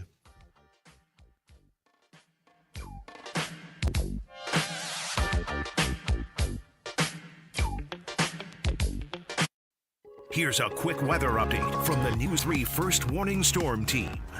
Good morning, I'm meteorologist Miles Henderson. Look for a mix of clouds today with high temperatures in the mid-50s. That's about 15 degrees cooler than yesterday. It'll still be windy, northwest winds 15 to 25 with some higher gusts. Mainly clear tonight with lows dropping into the mid-30s. For Friday, a nice mix of sun and clouds. A little warmer, will climb into the upper 50s and not as windy. For News 3, I'm meteorologist Miles Henderson. Have a great day. And here's what you need to know. Fox Sports 1310 is your home for ODU baseball when the Monarchs visit the Auburn Tigers Friday at 7 p.m. Former Norfolk Tide Jordan Westberg said Wednesday that he's feeling much better and expects to return to the Orioles lineup Thursday or Friday, according to BaltimoreBaseball.com. Westberg hasn't played since the O's Grapefruit League opener due to a back issue that he blames on a mattress he slept on being too soft. The final payroll figures from the 2024 season have been released by the MLB Commissioner's Office. The Mets lead the list for the third straight year at just over $333 million. The Orioles were just over $105 million in 2024. In high school basketball, the Oscar Smith, Woodside, and Franklin boys teams advanced to the state semifinals after winning Tuesday night. On the girls' side, Princess Anne and Menchville also advanced to the state semis. I'm Dino. Fox Sports 1310. You're listening to Fox Sports 1310, WGHAM, W265EF Newport News, and WVSP-FM HD2 Yorktown. This is Fox Sports 1310.